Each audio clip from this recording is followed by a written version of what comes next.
kelamin laki-laki, alamat Jalan Venesia Raya, Blok EA, nomor 5, RT 01, RW 16, Kelurahan Kelapa Gading Barat, Kecamatan Kelapa Gading, Kota Jakarta Utara, agama Katolik, pekerjaan dosen, warga negara Indonesia. Apakah ahli ada hubungan keluarga dengan terdakwa? Tidak, Pak. Tidak. Ada CV-nya? CV-nya ada, Pak. Iya, tertulis. Tertulisnya ada tadi.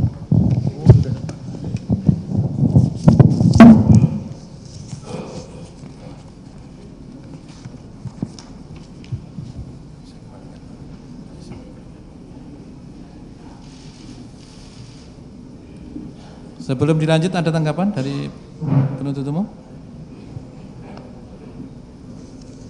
Belum ada yang mulia. Ya. Bapak, dalam persidangan ini kita panggil ahli ya.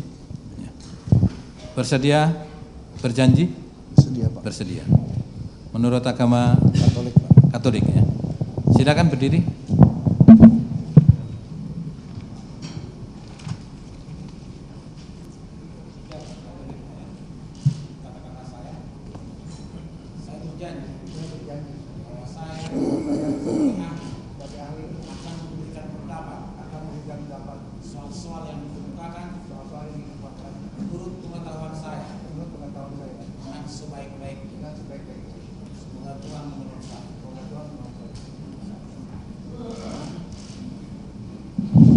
Ya, sebelum dilanjut, di dalam persidangan ini karena penasihat hukum mengajukan 2 orang ahli pada hari ini, sehingga agar efektif waktu bisa diselesaikan, maka perlu dijadwalkan pemberian waktu baik kepada penasihat hukum, penuntut umum maupun majelis, yaitu untuk yang pertama masing-masing 1 jam, ya. Jadi 1 jam untuk penasihat hukum, 1 jam untuk penuntut umum, begitu? Kalau boleh untuk kami tambah sedikit, Pak, karena ini kan ada presentasi dari kami saksinya. Oh, ya. Jadi mungkin kami 1,5 jam mungkin. Ya, 1,5 jam ya. Nanti untuk jaksa sesuai kebutuhan kita kasih juga tambahan ya. Ya, begitu ya. Supaya tidak sampai larut malam. Ya. Silakan penasihat hukum. Baik. Kepada ahli Dr. Jaya Surya Atmaja, SPM, PhD, SH, DEM. Pertama-tama kami mengucapkan terima kasih atas kesediaan Bapak berkenan menjadi ahli dalam persidangan ini untuk membantu pengadilan mencari titik terang hal-hal yang berkaitan dengan kasus terdakwa ini. Sebelumnya saya mau bertanya dulu kepada saudara, kepada ahli ya. Saudara, tadi di sini saya lihat ada pengajar dari FKUI sejak 1987. Apa boleh saudara jelaskan sendiri dulu kira-kira bagaimana pengalaman Bapak? Terima kasih. Ini barangkali saya ceritakan riwayat pendidikan saya. Saya masuk di FKUI tahun 80, saya lulus tahun 87, saya kemudian jadi mendaftar sebagai staf pengajar FKUI. Saya jadi staf pengajar FKUI sejak tahun 87. Di situ saya mengajar S1. Kemudian saya lulus, saya ambil spesialis S2, spesialis forensik, lulus tahun 90. Sejak saat itu saya ngajar S2 dan S3 juga. Dan di situ kemudian saya sekolah ke Jepang. Saya belajar DNA di Jepang, saya jadi doktor DNA pertama di Indonesia itu tahun 95. Nah, pada waktu itu saya di FKUI kalau kita mengajar, kita diberikan beberapa mata kuliah yang menjadi topik besarnya. Nah, yang topik yang saya ajarkan antara lain tentang identifikasi, kemudian tentang DNA karena saya ahlinya, dan juga toksikologi. Toksikologi yang saya ajar itu adalah insektisida dan sianida. Jadi saya mengajar sianida sejak tahun 90 sampai sekarang. Oh, jadi saudara juga mengajar tentang toksikologi justru khusus mengenai juga tentang sianida. Ya. Jadi mata kuliah sianida itu di UI yang mengajarkan Bapak, Ya. saudara ahli ya? Ya. Selanjutnya, selama ini saudara sudah pernah melakukan pekerjaan-pekerjaan melakukan otopsi atau perusahaan mayat yang diminta? Begini, saya melakukan pemeriksaan otopsi sejak tahun 1986. Setelah lulus dokter saya melakukan otopsi. Dan seperti diketahui di FKUI RSCM itu kasusnya banyak sekali. Waktu itu 1 hari bisa 10 Pak. Jadi total saya melakukan otopsi dari tahun 87, 86, 87 sampai sekarang itu mungkin sudah lebih dari 200 atau 300 ribu kasus Pak. Jadi 300 ribu kasus? Ya. Wah, luar biasa ya ahli ini. Jadi kalau begitu pengalaman yang ditunjukkan di sini hanya berapa bagian aja nih? Saya lihat tadi hanya 25 aja ditunjukkan di sini. Hanya 24, itu hanya sebagian saja ya. ini kasus yang menonjol Pak. Oh, kok menonjol. Apa saja gitu kira-kira itu? Itu di situ misalnya identifikasi Christine, yang mutilasi Christine, kemudian robot gedek misalnya. Terus saya juga menemukan dokter yang melakukan identifikasi serdadu Jepang yang meninggal pada Perang Dunia Kedua di Papua. Saya nangani kasus David Hartanto, itu masuk Indonesia yang jatuh di Singapura, dan banyak lagi Pak. Oh, termasuk juga saudara tadi saudara katakan identifikasi tentara Jepang korban Perang Dunia Kedua di Papua ya? Iya. Tahun 1999 ya? Iya. Apakah juga saudara juga mengidentifikasi kasus bom Bali? Bom Bali 1? Saya bom Bali 1 ya Pak, yang 2002 saya ikut dalam tim Pak. Oh ikut juga ya? Iya. Ini banyak sekali memang ini ya, saya nggak bisa bacakan semuanya nih. Tapi Tanjung Priok juga saudara juga ya? Iya Pak. Jatuhnya pesawat di Sibolangit juga ya? Iya. Tuan Murakami. Gitu ya? Iya Pak. Sulasri, Basuki Abdullah, korban diduga identifikasi kerangka yang diduga Tan Malaka, tahun 2009 juga saudara juga? Iya Pak. Baiklah, mungkin saya nggak bacakan lagi karena sudah banyak sekali di sini pengalaman-pengalaman saudara. Tetapi saya tertarik karena saudara tadi mengatakan saudara ada dokter dari mana di Jepang? Saya dari Kobe University Pak. Kobe University di Ya, Jepang. saya lulus tahun 95. Pada waktu itu saya jadi dokter pertama DNA di Indonesia Pak. Dokter pertama DNA di Indonesia, apa ya? Apa juga saudara juga mengajar di PT IKA? Iya Pak, saya sebagai ahli forensik saya ngajar di PT IKA mungkin selama beberapa belas tahun Pak. Itu waktu itu saya dalam timnya Dr. Abdul Munim Idris. Saya juga ngajar di PPJ juga Pak. Apa itu PBJ? Program pendidikan jaksa itu yang di. Oh PBJ, program jaksa juga. Saudara, sebelum saya lanjutkan pertanyaan saya, saudara juga yang melakukan, pernah diperiksa juga sebenarnya saudara oleh penyidik ya dalam kasus ini? Pernah Pak. Pernah ya dalam kasus ini, tapi jaksa tidak mengajukan saudara sebagai saksi di sini, jadi kami yang mengajukan saudara sebagai ahlinya ya. Ya.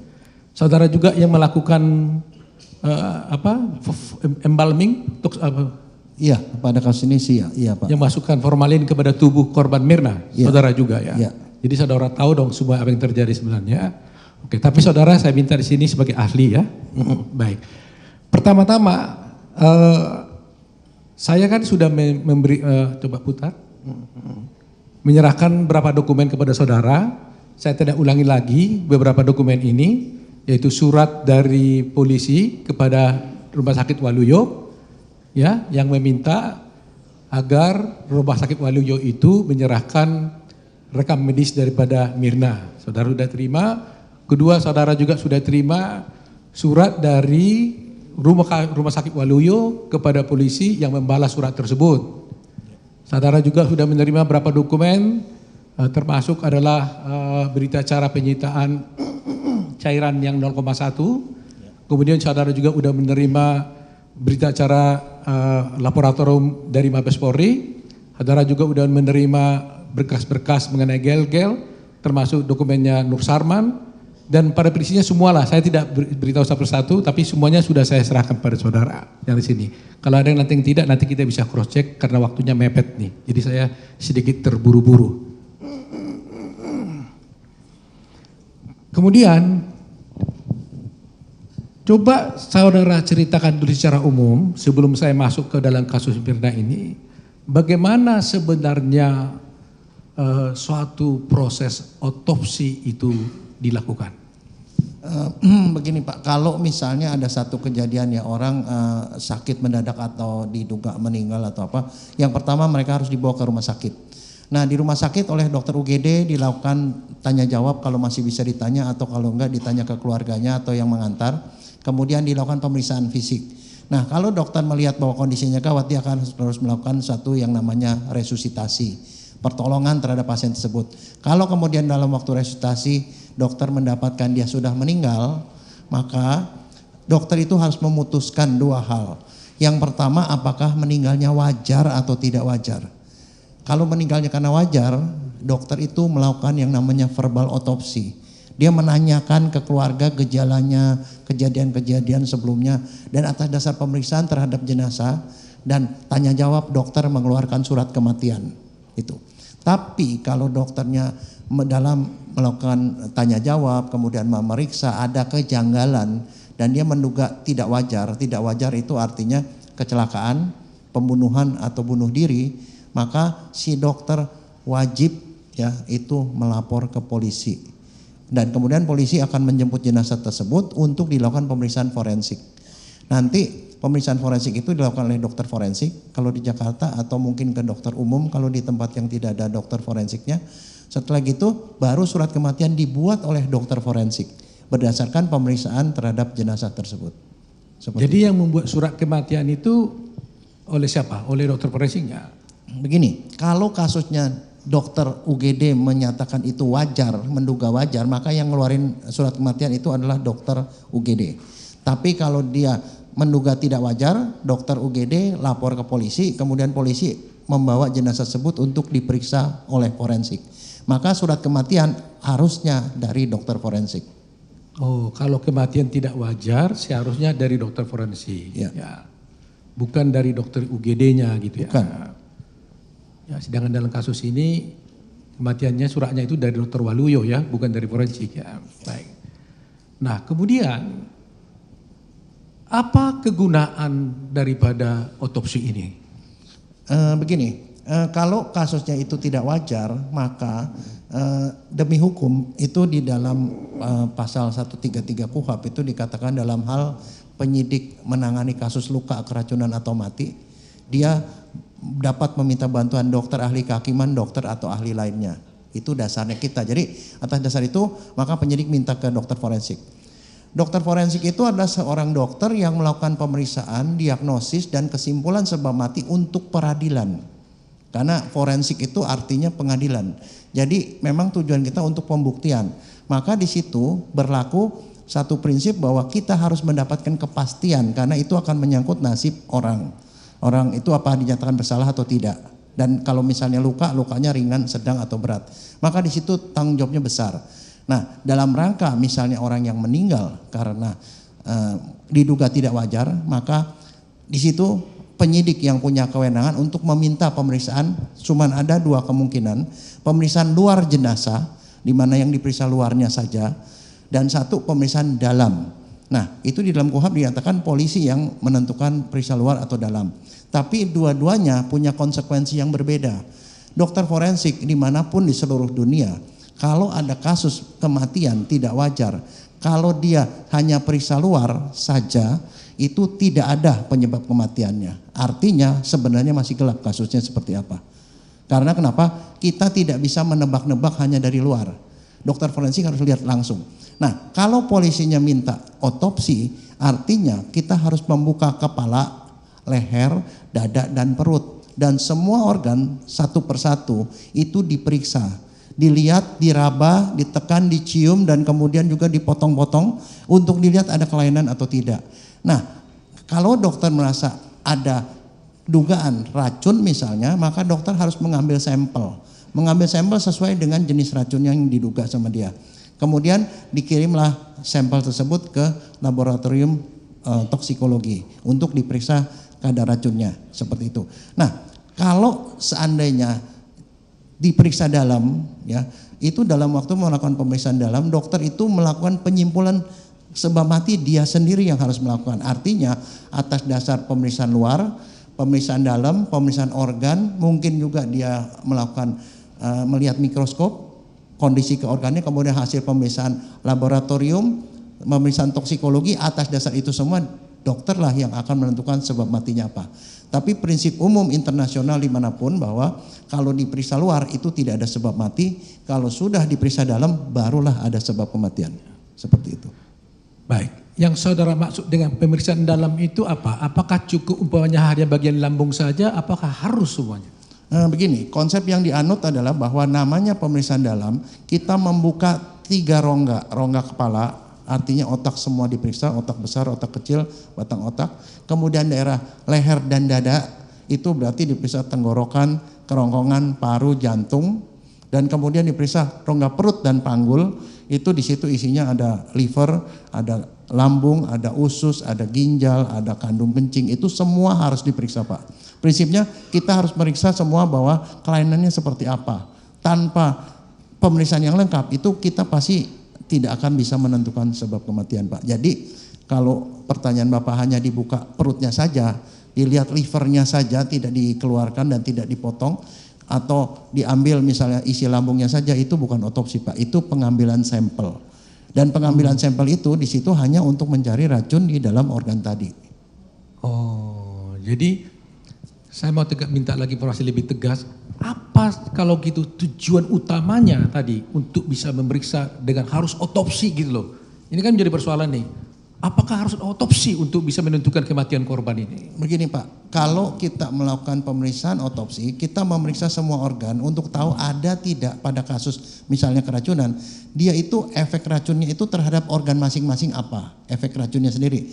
Tapi juga pemeriksaan organ lain itu untuk mencari ada tidak penyebab kematian lain yang ikut bertanggung jawab. Misalnya contoh, kalau saya cuma periksa isi lambung, kemudian saya ambil hatinya misalnya ada sianida barangkali atau ada zat X atau apapun, tapi kalau tidak diperiksa otaknya kita tidak tahu apakah di otaknya ada stroke apa enggak, Pak. Misalnya ada di parunya ada penyakit tertentu atau tidak, di jantungnya ada, yang semuanya potensi untuk bisa bikin mati, Pak. Jadi tujuan utama otopsi seluruh organ pada kasus keracunan adalah menentukan efek racun terhadap organ tadi, dan yang kedua menyingkirkan adanya penyebab kematian lain yang mungkin bertanggung jawab atas kematian tersebut. Oh, apa maksudnya itu? Menyingkirkan kemungkinan lain? Artinya kalau kita periksa organ lainnya itu ada efek dari racunnya, itu efeknya memang kita kelihatan, kemudian tidak ada hal-hal lain yang bisa menyebabkan kematian, baru kita yakin itu matinya karena keracunan, Pak. Oh. Tapi kalau kita misalnya hanya periksa isi lambung, kemudian liver, dan kita tidak tidak periksa organ lain, maka bisa aja dia sebenarnya meninggalnya oleh hal-hal lain, Pak. Di otak misalnya, di jantung, di paru, dan di ginjal atau apapun yang kita tidak lihat. Jadi bisa juga umpamanya ada kemungkinan diduga sianida tapi sebenarnya matinya karena yang lain. Iya, jantung betul. umpamanya gitu. Iya, bisa, Pak. Stroke juga bisa gitu. Apapun bisa, Pak. Apapun karena bisa. kita tidak periksa. Nah, disitulah bedanya dokter forensik dengan dokter klinik, Pak. Kalau dokter forensik itu dia harus dapatkan kepastian yang setinggi-tingginya, Pak. Oh. Karena itu dipakai untuk menghukum orang, Pak. Itu yang kita ajarkan di mahasiswa. Saya ngajar selama 30 tahun, saya selalu bilang ke mahasiswa, apapun yang kamu kerjakan, kalau periksa luar, kamu tidak bisa tentukan sebab mati. Kalau tidak diperiksa seluruh organ, kamu tidak bisa tahu sebab matinya. Dan itu dogma, Pak, di forensik, Pak. Oh, itu sudah jadi dogma itu ya, Ya. mutlak ya. Jadi boleh dikatakan tanpa otopsi tidak mungkin bisa ditegakkan kematian. Itu prinsipnya. Iya, betul, Pak. Begitu ya. Baik. Nah, kalau begitu halnya, kalau seorang mati, jadi kita coba masuk kepada kasus ini langsung ya, karena waktunya. Coba buka yang negatif.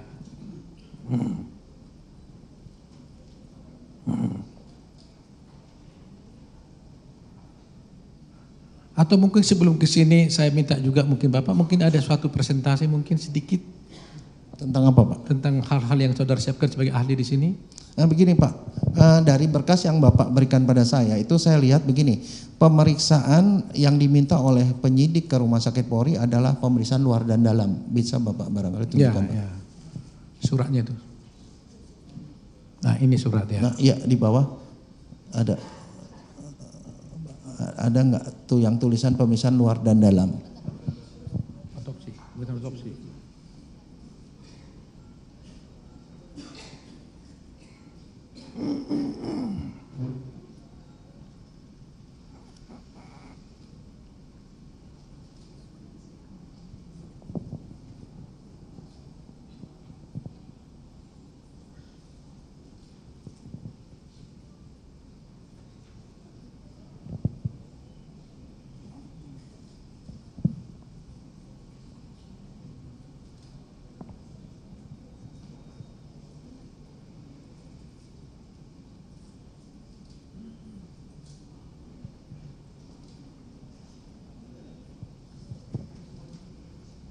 Ya, ini ya. Terus sampai ke bawah ya. Di bawah ya udah benar tadi tuh. Yang tadi benar. Ya ini dia.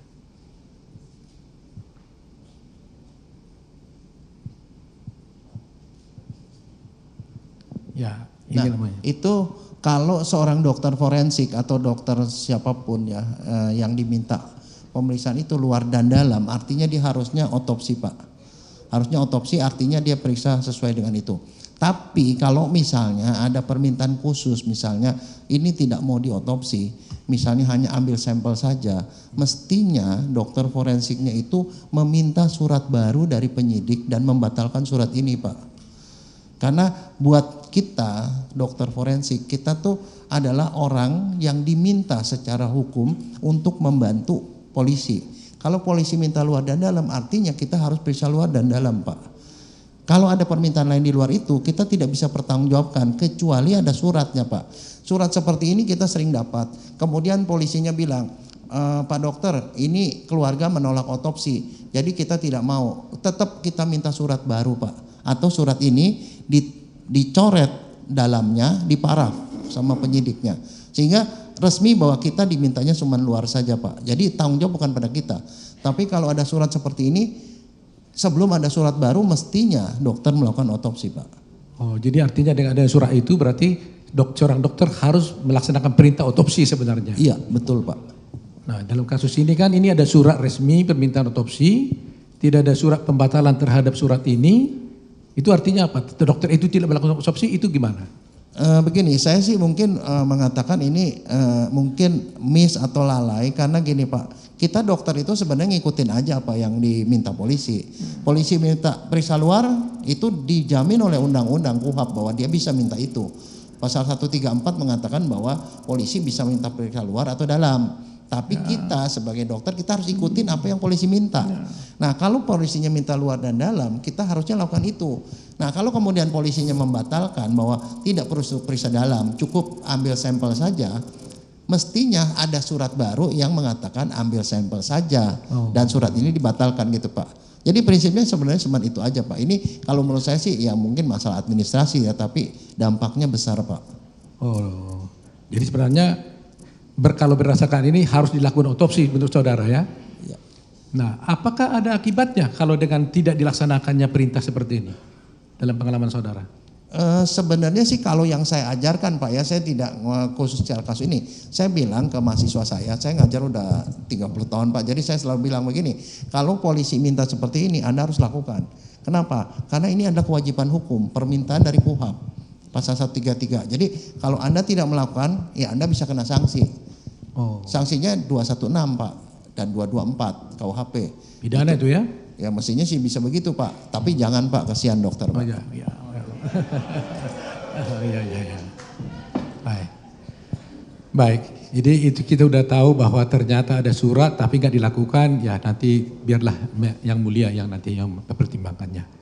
Kita lanjut lagi ke mengenai soal bukti mengenai yang itu dari Laprim ya.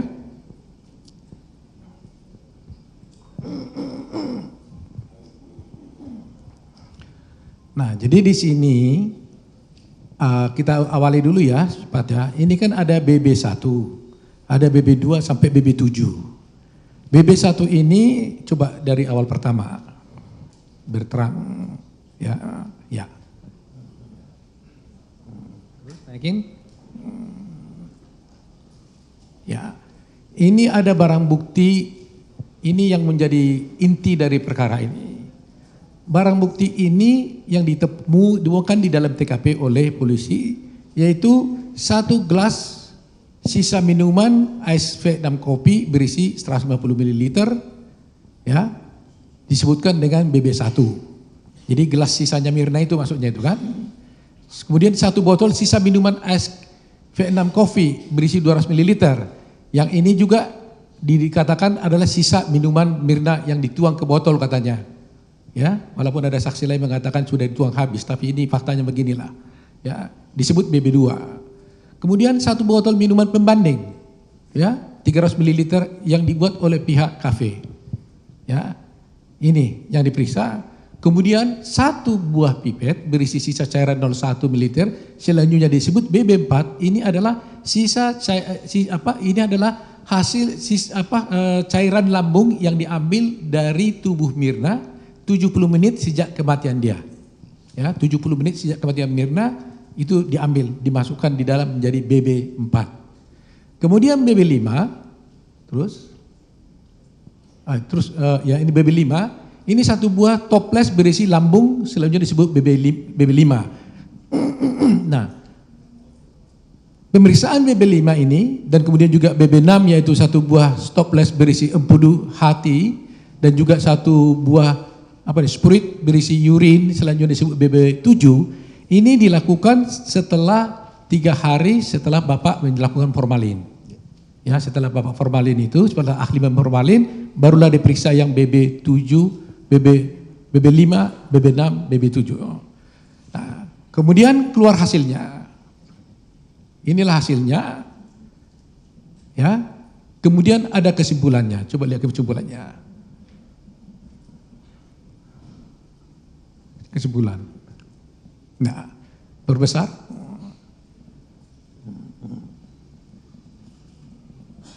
Berbesar dulu. Nah, inilah menjadi masalah kenapa jadi kasus ini jadi begini. Lihat di kesimpulan. Dari hasil pemeriksaan dan studi literatur tersebut di atas, di sini dapat disimpulkan, dilaporkan di sini BB1 hasilnya, ya, positif mengandung zat bahan beracun dan atau berbahaya yaitu ion cyanida BB1. BB2 juga dilaporkan hasilnya, yaitu BB2 ada katanya cyanida 7.900 mg. Ini ada di dalam gelas semuanya nih. BB3 tidak ada laporan. Nah, yang paling serius lagi BB4 yang paling inti yaitu cairan dari lambung Mirna tidak dilaporkan sebagai kesimpulan. Ini menjadi masalah. Jadi kita nggak tahu, itu yang saya tanyakan kemarin itu kenapa nggak ada laporannya. Ya kan, BB4 nggak ada, BB5 ada, BB6 ada hasilnya, BB7 ada, tapi BB3, BB4 tidak ada kesimpulannya. Waktu itu di sini saksi mengatakan tidak diperiksa. Padahal di atas selama ini kita tidak perhatikan, ternyata BB3 di sini ada hasilnya negatif, BB4 di sini disebutkan pH-nya 6,0, arsen isinya negatif, artinya tidak ada arsen. Kemudian sianida negatif, artinya tidak ada sianida. Jangan diartikan. Kemudian jangan diartikan. Kami keberatan kalau diartikan. Itu sudah pendapat. Baik, negatif itu aja ya. Oke. Ion natrium adalah negatif. Ya. Kemudian lain-lain negatif. Jadi di sini jelas di sini BB4 yang berisi cairan lambung Mirna yang diambil 70 menit sejak kematian Mirna itu hasilnya negatif terhadap sianida. Ya. Nah, kemudian BB5 juga di sini tidak ada dilakukan pemeriksaan hasil tentang tiosianat di dalam hati karena BB4 ini kan coba dilihat BB5 itu adalah kalau saya tidak keliru itu kan BB5 adalah dari toples berisi lambung, ya. Terus yang hati itu BB6. Coba lihat BB6. Nah, BB6 itu negatif semua ini. Nah, diperiksa. Jadi artinya di urin, di hati, di empedu semua tidak ada ditemukan sianida karena hasilnya negatif. Begitu ya. Nah, sekarang pertanyaan saya, apa pendapat saudara dengan keadaan ini dihubungkan dengan kasus kematian ini? Mungkin kalau saya mau menjawab, saya mesti cerita dari awalnya kalau sianida masuk ke badan itu seperti apa Pak efeknya. Yang pertama, sianida itu bisa masuk berupa gas atau berupa cairan ya, atau tablet ya, itu padat. Dalam kasus ini itu cairan, dianggapnya cairan. Oke. Kalau masuk lewat mulut itu larinya ke lambung. Maka di lambung itu pasti ada sianida Pak. Kemudian dari lambung dia akan diserap masuk ke sirkulasi darah, dan di dalam tubuh kita ada mekanisme detoksifikasi, adalah penghancuran sianida supaya menjadi tidak beracun. Kenapa Tuhan memberikan itu?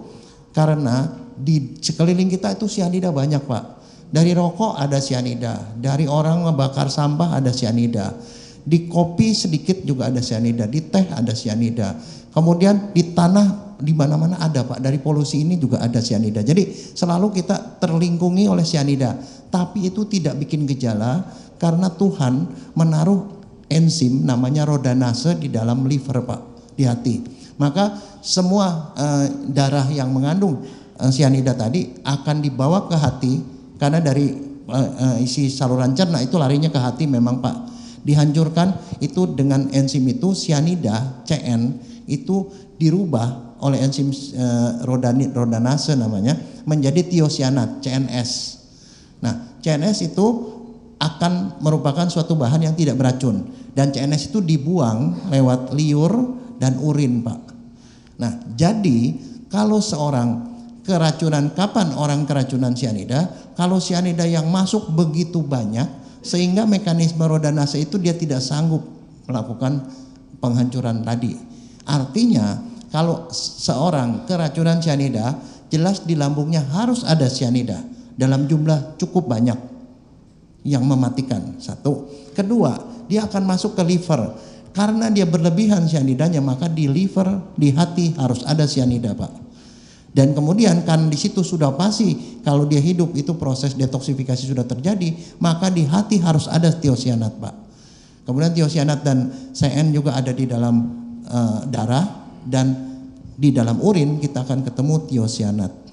Jadi kalau benar ya itu suatu keracunan sianida yang klasik, mestinya di lambung ada sianida, di hati ada sianida dan tiosianat, di darah ada tiosianat dan sianida, dan di dalam urin serta liur kalau diperiksa itu ada tiosianat Pak. Itu adalah yang saya ajarkan ke mahasiswa saya Pak. Jadi kalau umpamanya di sini kita lihat, ternyata di lambung tidak ada sianida. Artinya negatif itu artinya apa? Kalau dibilang negatif artinya apa Mas Dok? Tidak ada sianida Pak. Oh, tidak ada sianida ya. Jadi supaya jangan saya salah. Jadi artinya bahwa negatif BB4 negatif berarti tidak ada sianida, ya kan? Nah, coba ke atas. Nah, tidak ada sianida. Berarti di sini di lambung tidak ada sianida. Kemudian di sini di hati tidak ada sianida maupun tiosianat. Di empedu dan di urin juga tidak ada sianida karena hasilnya negatif juga semua. Ya kan? Di mana lagi harus dilihat? Di darah kebetulan katanya di sini darah nggak diperiksa. Ya. Lantas dengan hasil pemeriksaan ini, apa kesimpulan saudara dengan terhadap korban ini? Matinya bukan karena sianida Pak.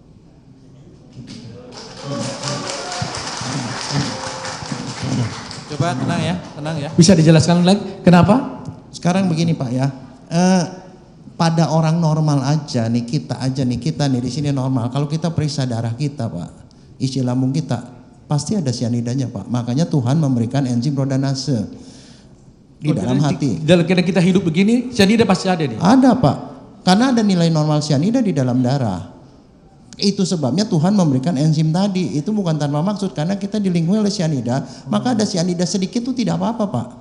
Tidak apa-apa, karena itu baru dia bisa bikin orang mati kalau masuknya itu begitu banyak sehingga sianida itu meracuni tubuh. Nah, jadi artinya kalau dia tidak ada, itu tidak ada di lambung, berarti tidak ada sianida yang masuk ke lambung, Pak. Nah, kalau sianida di lambung itu tidak ada, sudah habis, misalnya kita berargumen habis, dia masuk ke darah, dimasuk dari ke liver, di liver itu masih ada sianida dan ada tiosianat, Pak. Dan kalau misalnya dia itu kemudian sempat masuk ke ginjal, maka di dalam urinnya itu mesti ada tiosianat, Pak, paling sedikit.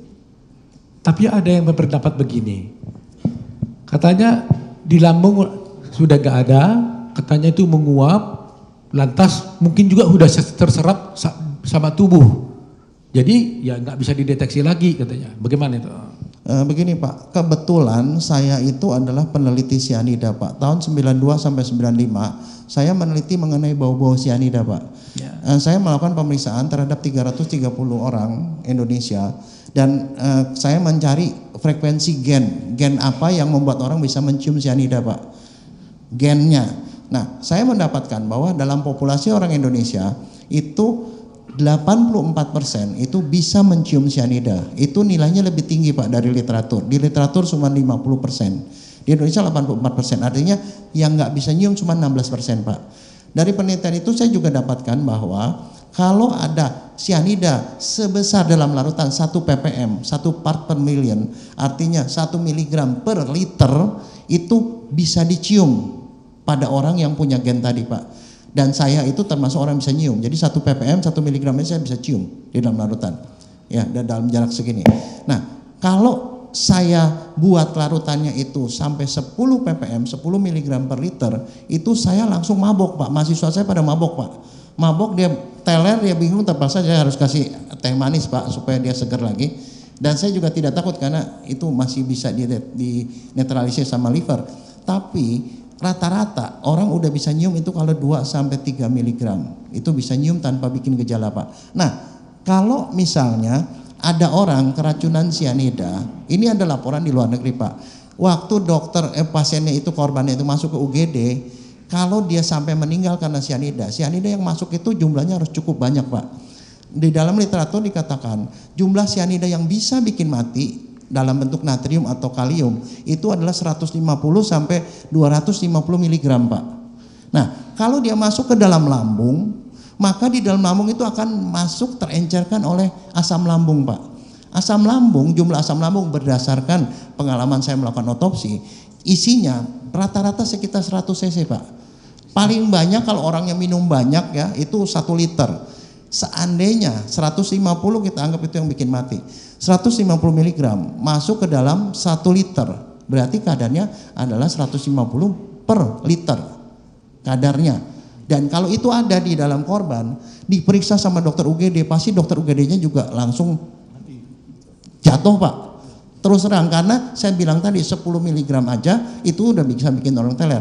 Dan laporan di luar negeri mengatakan banyak dokter di UGD dan dokter otopsi yang waktu otopsi dia tidak siap dengan itu, dia juga bisa ikut jatuh di situ Pak, karena racun. Nah, jadi dan kalau itu memang ada, maka baunya itu pasti tercium Pak. Oh begitu ya? Iya. Berapa jumlahnya membuat orang jatuh korban?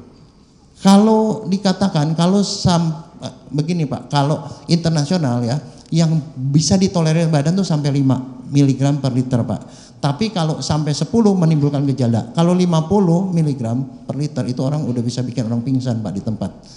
Jadi itu seperti itu Pak kondisinya. Dalam kasus ini dinyatakan oleh berkesaksian daripada Nus Arman bahwa diperkirakan yang dihirup, yang disedot oleh korban Mirna ini jumlahnya adalah 298 mg sianida. Ya kan? Yang di gelas di sini kan tadi ini disebutkan jumlahnya adalah ada yang di gelas ya 7.400 mg per liter nih ya. Ini 7.400 dan 7.900. Nah, sekarang saya mau tanya, seandainya jumlah ini ada dimasukkan dalam kopi susu, ya, di dalam kopi susu, ini apa yang terjadi pada orang yang berada di sekelilingnya? Kalau jumlahnya benar 7.000 sekian miligram per liter Pak, itu mungkin dalam radius mungkin antara 500 meter begitu, itu orangnya pada pingsan semua Pak. Benar itu?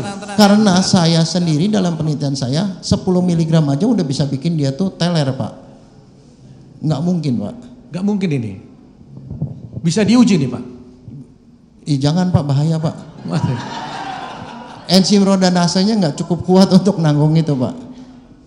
Makanya dalam penelitian saya pakainya antara 2 dan 3 miligram per liter Pak. Itu aja udah cukup untuk buat mereka bisa mencium tapi nggak timbul gejala Pak. Jadi ini kan dinyatakan 7.900 dan 7.400 ini ada di dalam gelas loh, di dalam gelasnya Mirna tersebut. Kalau digabung ini nggak tahu lagi berapa ini. Kalau digabung jadi ini kan separuh-separuh nih.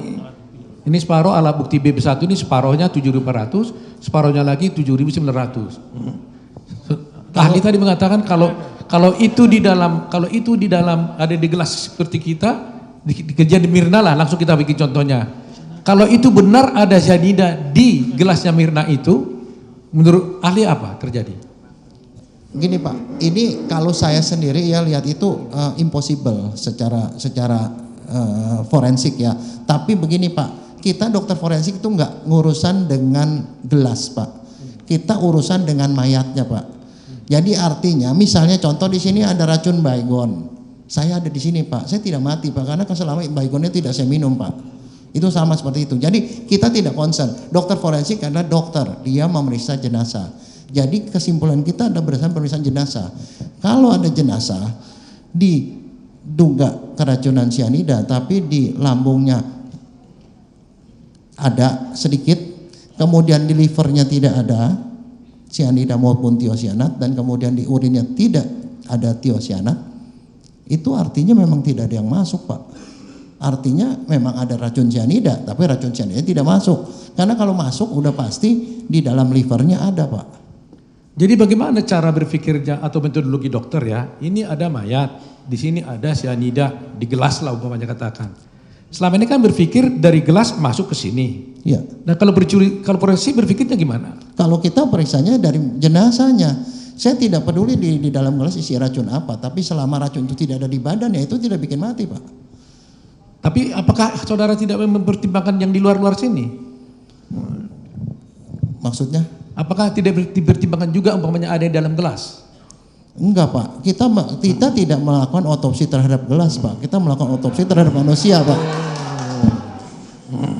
Jadi saudara tidak melakukan otopsi terhadap gelas, jadi apa yang dalam tubuh korban itulah yang saudara terangkan gitu. Ya begini Pak, mungkin saya bisa perjelas. Seorang dokter forensik menentukan sebab mati berdasarkan pertama cerita dari polisi. Penyidik itu temuan TKP-nya apa Pak? Itu atau keluarganya yang mengetahui kejadian kematian. Kedua, kita periksa luar Pak. Kalau pada kasus keracunan cyanida, secara prosedur rutin kita melakukan pemeriksaan ada luka tidak di badannya. Kemudian kita periksa ada nggak bau-bau yang mencurigakan Pak. Kalau pada cyanida itu baunya sangat khas Pak, namanya bitter almond, pahit Pak rasanya dan sengak. Kalau orang bisa nyium dia bisa cium, baunya itu pahit Pak, seperti bau daun singkong. Tapi kalau yang tidak bisa nyium dia merasakan tidak enak, tetapi dia tidak bisa mencium baunya seperti apa. Tapi itu pasti tercium Pak sama dokter. Nah kemudian dokter melakukan otopsi. Di otopsi dia periksa seluruh organ, dari otak, leher, dada, perut semua diperiksa. Dia mau tahu ada nggak penyakit-penyakit atau hal-hal lain yang bisa bikin mati. Kemudian setelah itu dia ngambil sampel dan sampelnya dikirim ke pemeriksaan laboratorium forensik. Nah berdasarkan seluruh hasil itu barulah dokter melakukan diagnosis, memberikan kesimpulan pada visumnya. Jadi visum itu adalah hasil dari pemeriksaan kesimpulan menyeluruh Pak. Dan di situ tidak termasuk pemeriksaan di dalam gelas Pak, karena itu kalau di Jepang itu jelas Pak begini pembagiannya. Semua yang ada nempel pada tubuh manusia itu dokter punya urusan. Di luarnya itu puslapor punya urusan Pak. Itu tidak dicampur-campur Pak. Jadi artinya dokter hanya melihat apa yang dalam tubuh ya? Iya, racun di dalam tubuh. Nah dalam kasus ini ada begini, kemarin kita tanya pada dokter Selamat. Dia mengatakan, kalau saya tidak keliru, bahwa dia memeriksa buat visum repertum. Kemudian visum repertum ini berbunyi tidak bisa ditentukan kematian kecuali ada pemeriksaan dulu terhadap sampel lambung. Nah, setelah sampel lambung datang, dia juga tidak memberikan pendapat terhadap hal ini. Nah, ketika itu saya tanya kepada yang bersangkutan, lantas apa pendapat saudara tentang ini? Apakah bisa matinya karena jantung karena tidak otopsi? Dia bilang bisa. Apakah bisa karena otak? Bisa. Apa karena bisa karena cyanida? Dia bilang bisa. Lantas pendapat dokter bagaimana? Dia bilang tetap mati karena cyanida. Kenapa? Karena kepadanya diserahkan berita acara daripada Bapak Nusarman yang toksologi, di mana dalam berita acara tersebut ada dalam satu poin dikatakan bahwa orang ini telah meminum, bahwa yang minum itu adalah melewati lethal dosis. Dia bilang. Sehingga dia mengatakan, ya kalau memang itu adalah melewati lethal dosis, ya matinya itu adalah karena cyanida. Nah, metodologi seperti ini bisa dibenarkan nggak menurut ahli? Mungkin begini Pak, ada satu prosedural yang mau saya coba terangkan. Kalau saya sendiri dalam posisi seperti itu, ya saya otopsi, kemudian saya kirim sampel. Maka kalau saya mengeluarkan visum kesimpulan menunggu hasil lab, maka saya akan membuat visum lanjutan yang adalah kesimpulan setelah hasil labnya muncul Pak. Jadi itu tidak berhenti, itu koma Pak. Jadi secara forensik itu adalah koma, belum selesai. Karena dia menunjuk hasil lab. Jadi kalau hasil labnya ada, mestinya dokter yang melakukan itu membuat kembali visum lanjutan yang menerangkan kesimpulan akhir setelah ada pemeriksaan lab. Itu yang pertama Pak. Yang kedua, kembali lagi kalau melihat bahwa analisisnya seorang dokter, tadi kembali saya bilang kesimpulan seorang dokter adalah berdasarkan hasil pemeriksaannya dia sendiri Pak. Dari anamnesis, tanya orang, periksa luar, periksa dalam, dan pemeriksaan penunjang Pak. Penunjang itu bukan penentu Pak. Penunjang itu artinya kita periksa laboratorium. Sama seperti contoh kalau saya sesak napas ke dokter, saya ditanya-tanya, kemudian saya diperiksa, setelah itu diperiksa lab. Periksa lab datang, barulah dokter menyimpulkan berdasarkan seluruh hasil pemeriksaan Pak. Bukan lab saja. Jadi di dalam hal ini kita tidak bisa menyimpulkan dari lab kemudian kita bikin sebab mati, tidak. Karena fungsi lab itu adalah pemeriksaan penunjang Pak. Dia cuma salah satu faktor dari keseluruhan secara keseluruhan. Jadi sebenarnya kalau seorang dokter forensik melakukan otopsi, kemudian belum ada pemeriksaan penunjang, mestinya dia bikin lagi visum berikutnya yang berisi kesimpulan keseluruhan akhirnya Pak, seperti itu. Kenapa harus dibuat kesimpulan berikutnya lagi? Karena kesimpulan dia itu akan dipakai oleh hakim untuk memutuskan perkara Pak. Kembali saya bilang dokter forensik adalah dokter yang diminta atau memanfaatkan ilmu pengetahuannya untuk membantu penegakan keadilan Pak. Makanya dia harus dapat tingkat kepastian yang setinggi-tingginya. Kalau masih koma, dia belum bisa menyimpulkan, berarti keterangan itu masih tidak ada gunanya Pak. Oh, jadi kalau visumnya sendiri itu belum bisa menerangkan kematian korban, bagaimana dong jadinya? Nah itu solusi yang sudah dilakukan di sini sudah benar Pak. Karena kalau itu masih koma, maka dokternya dihadirkan di sini, ditanya kesimpulan akhirnya apa. Itu selesai Pak sebenarnya. Cuman bedanya kalau saya sih daripada dipanggil ke pengadilan, mendingan saya bikin visum lanjutannya Pak. Jadi saya nggak usah ke pengadilan Pak. Tapi kalau kalau dokter tersebut mengatakan kesimpulan akhirnya adalah berdasarkan keterangan dari dia tidak menerangkan berdasarkan daripada visumnya, tapi berdasarkan keterangan ahli toksologi lethal dosis, maka dia simpulkan mati. Boleh nggak seperti itu? Hanya karena itu? Nggak bisa Pak, karena gini, karena kesimpulannya mestinya dokter ini dapat hasil ini, dia harus fokus pada yang berasal dari manusia Pak. Yang berasal dari manusia berarti isi lambung dari Rumah Sakit Abdi Waluyo, kemudian yang dari otopsi Pak. Yang di luar itu mestinya itu tidak dijadikan kesimpulan Pak. Jadi nggak bisa kesimpulan toksologi jadi yang primer. Lantas yang di dalam tubuh menjadi sekunder, nggak boleh gitu ya? Nggak bisa Pak. Yang di dalam tubuh itu yang utama Pak. Itu yang utama ya? Ya. Baik. Kembali tadi mengenai soal, karena ahli kan mengajar tentang cyanida. Jadi saya mau fokus lagi tentang, tadi saya tertarik dengan dokter mengatakan ada jumlah 7.800, 7.900. Tadi kan Dok Ahli masih menceritakan secara umum. Ini jumlah ini adalah jumlah yang ditemukan di Oliver. Bukti B1, BBB1, BBB2. 7.400 dan 7.900. Itu berada di meja yang di mana di situ ada Jessica, di situ ada Mirna, di situ ada juga Hani. Kalau umpamanya terjadi betul ini ada cyanidanya ini, apa yang terjadi kepada mereka bertiga? Kalau kadarnya segitu mestinya tiga-tiganya teler Pak. Pasti itu ya? Pasti Pak. Pasti. Orang 10 mg per liter aja udah bikin orang mabok Pak, apalagi segitu Pak. Bisa mematikan tiga-tiganya juga? Jumlah ini? Bisa aja Pak. Bisa, artinya hanya cium begitu Ya, aja? paling sedikit mereka akan kolaps Pak. Oh, paling sedikit kolaps. Nah, termasuk Jessica juga kolaps juga? Iya Pak. Kecuali Jessica nggak napas Pak. Oh, gitu. Ya mungkin saya nggak tahu, tapi mungkin ada orang yang bisa tahan napas lama-lama Pak. Gitu ya. Kalau baunya sendiri juga tersebar kepada berapa jaraknya tuh baunya? Wah, dengan kalau- jumlah begini. Itu kalau saya bilang sih mungkin seruangan ini kan teler semua Pak, seruangan ini Pak. Gitu ya. Ini terlalu tinggi Pak. Terlalu ya. Iya. Pernah melihat jumlah begini di tubuh korban selama meneliti?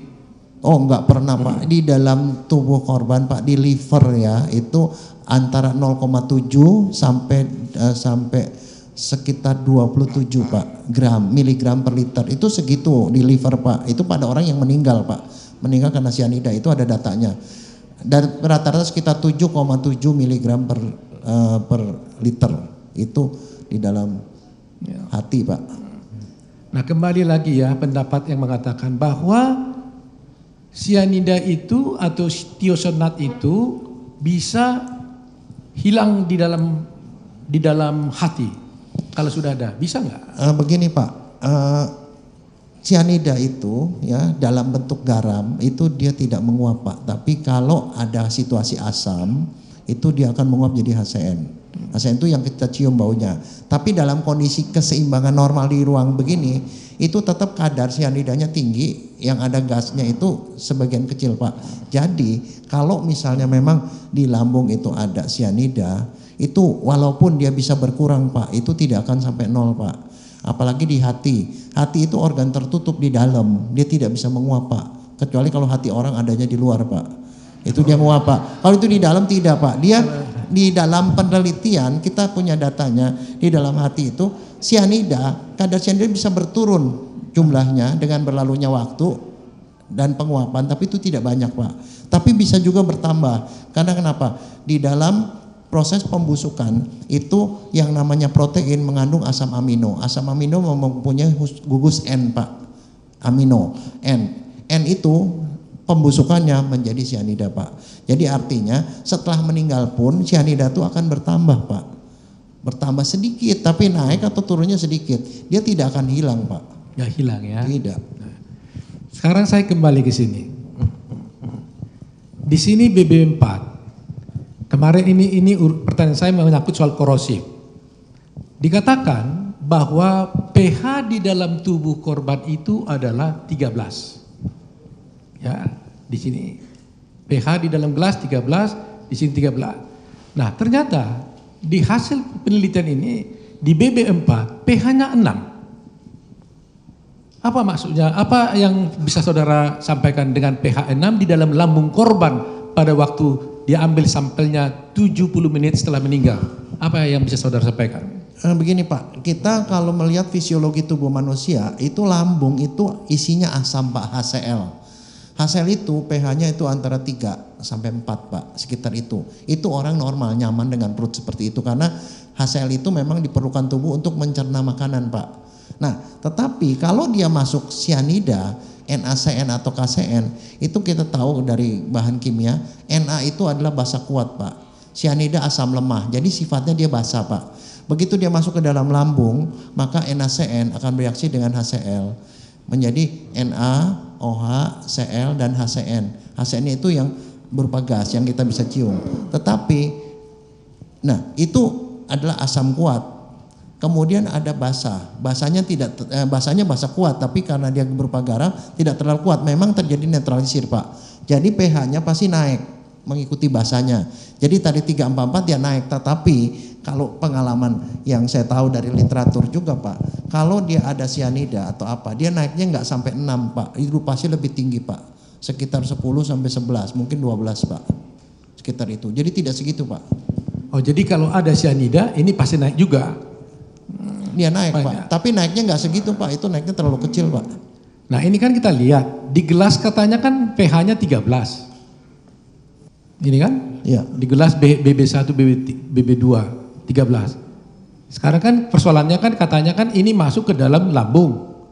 Nah seandainya benar 13 ya air susu, kopi susu ini masuk ke dalam lambung dengan pH 13 ini masih tetap 6 enggak? Enggak Pak, pasti naik lebih dari 6 Pak. Mungkin kalau pengalaman kalau memang betul yang 13 masuk ke dalam itu pasti sekitar 10 atau 11 Pak. Ini nggak ya. mungkin 6 ya. Jadi nggak mungkin 6 ya, karena ini aja udah 13 ya. Ya, soalnya itu NaCN itu jadi statusnya jadi basah kuat Pak.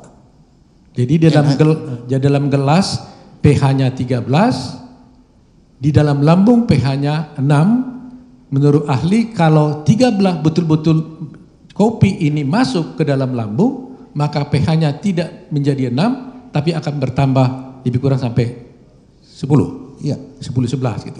Ya itu kalau jumlahnya cukup banyak Pak masuknya ATM itu bikin mati Pak.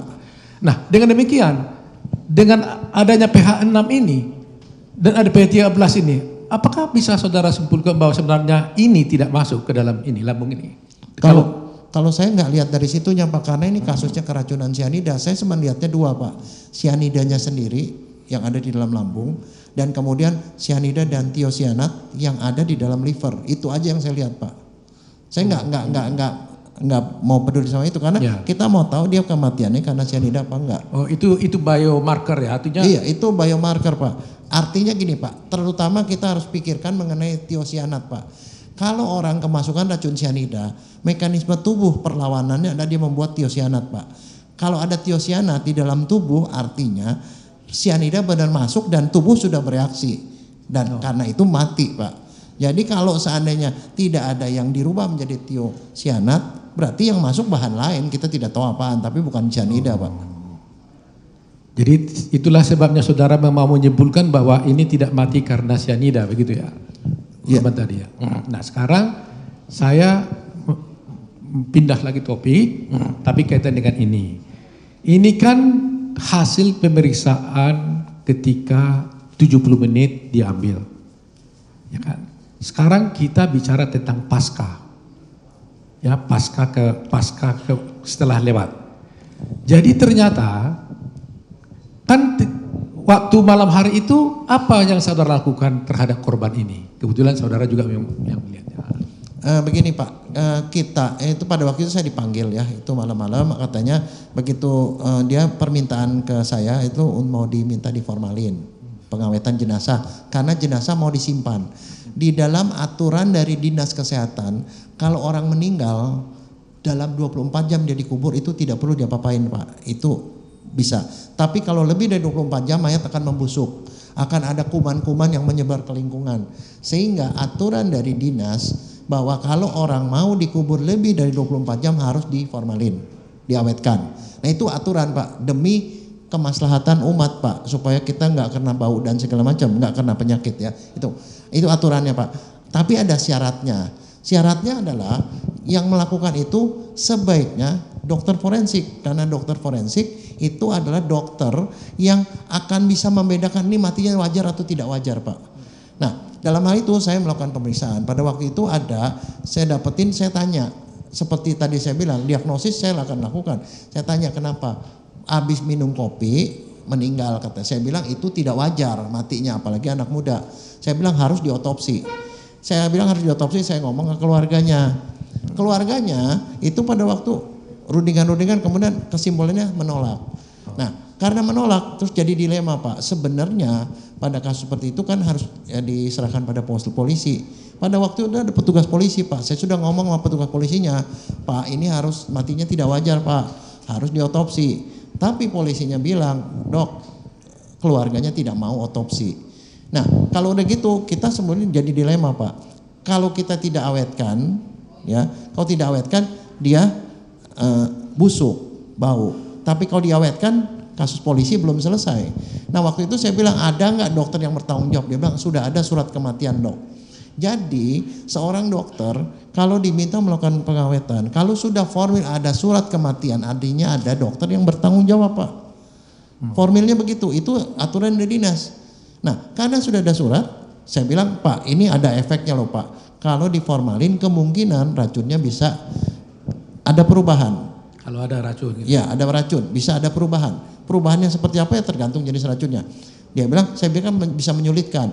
Dia bilang, ya nggak apa-apa lah, Dok, soalnya udah surat kematian sudah ada, itu udah.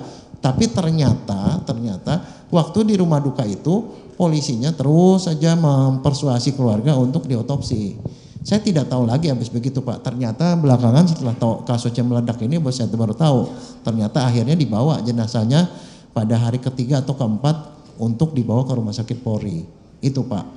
Kenapa malam itu sudah ada isu racun apa gimana waktu itu? Gimana, Pak? Tadi orang bilang kan ini racunnya bisa turun, naik, dokter bilang tadi. Iya, saya bilang begitu untuk mengingatkan bahwa pada kasus ini semestinya dilakukan otopsi. Setelah otopsi barulah diawetkan, Pak. Mestinya begitu.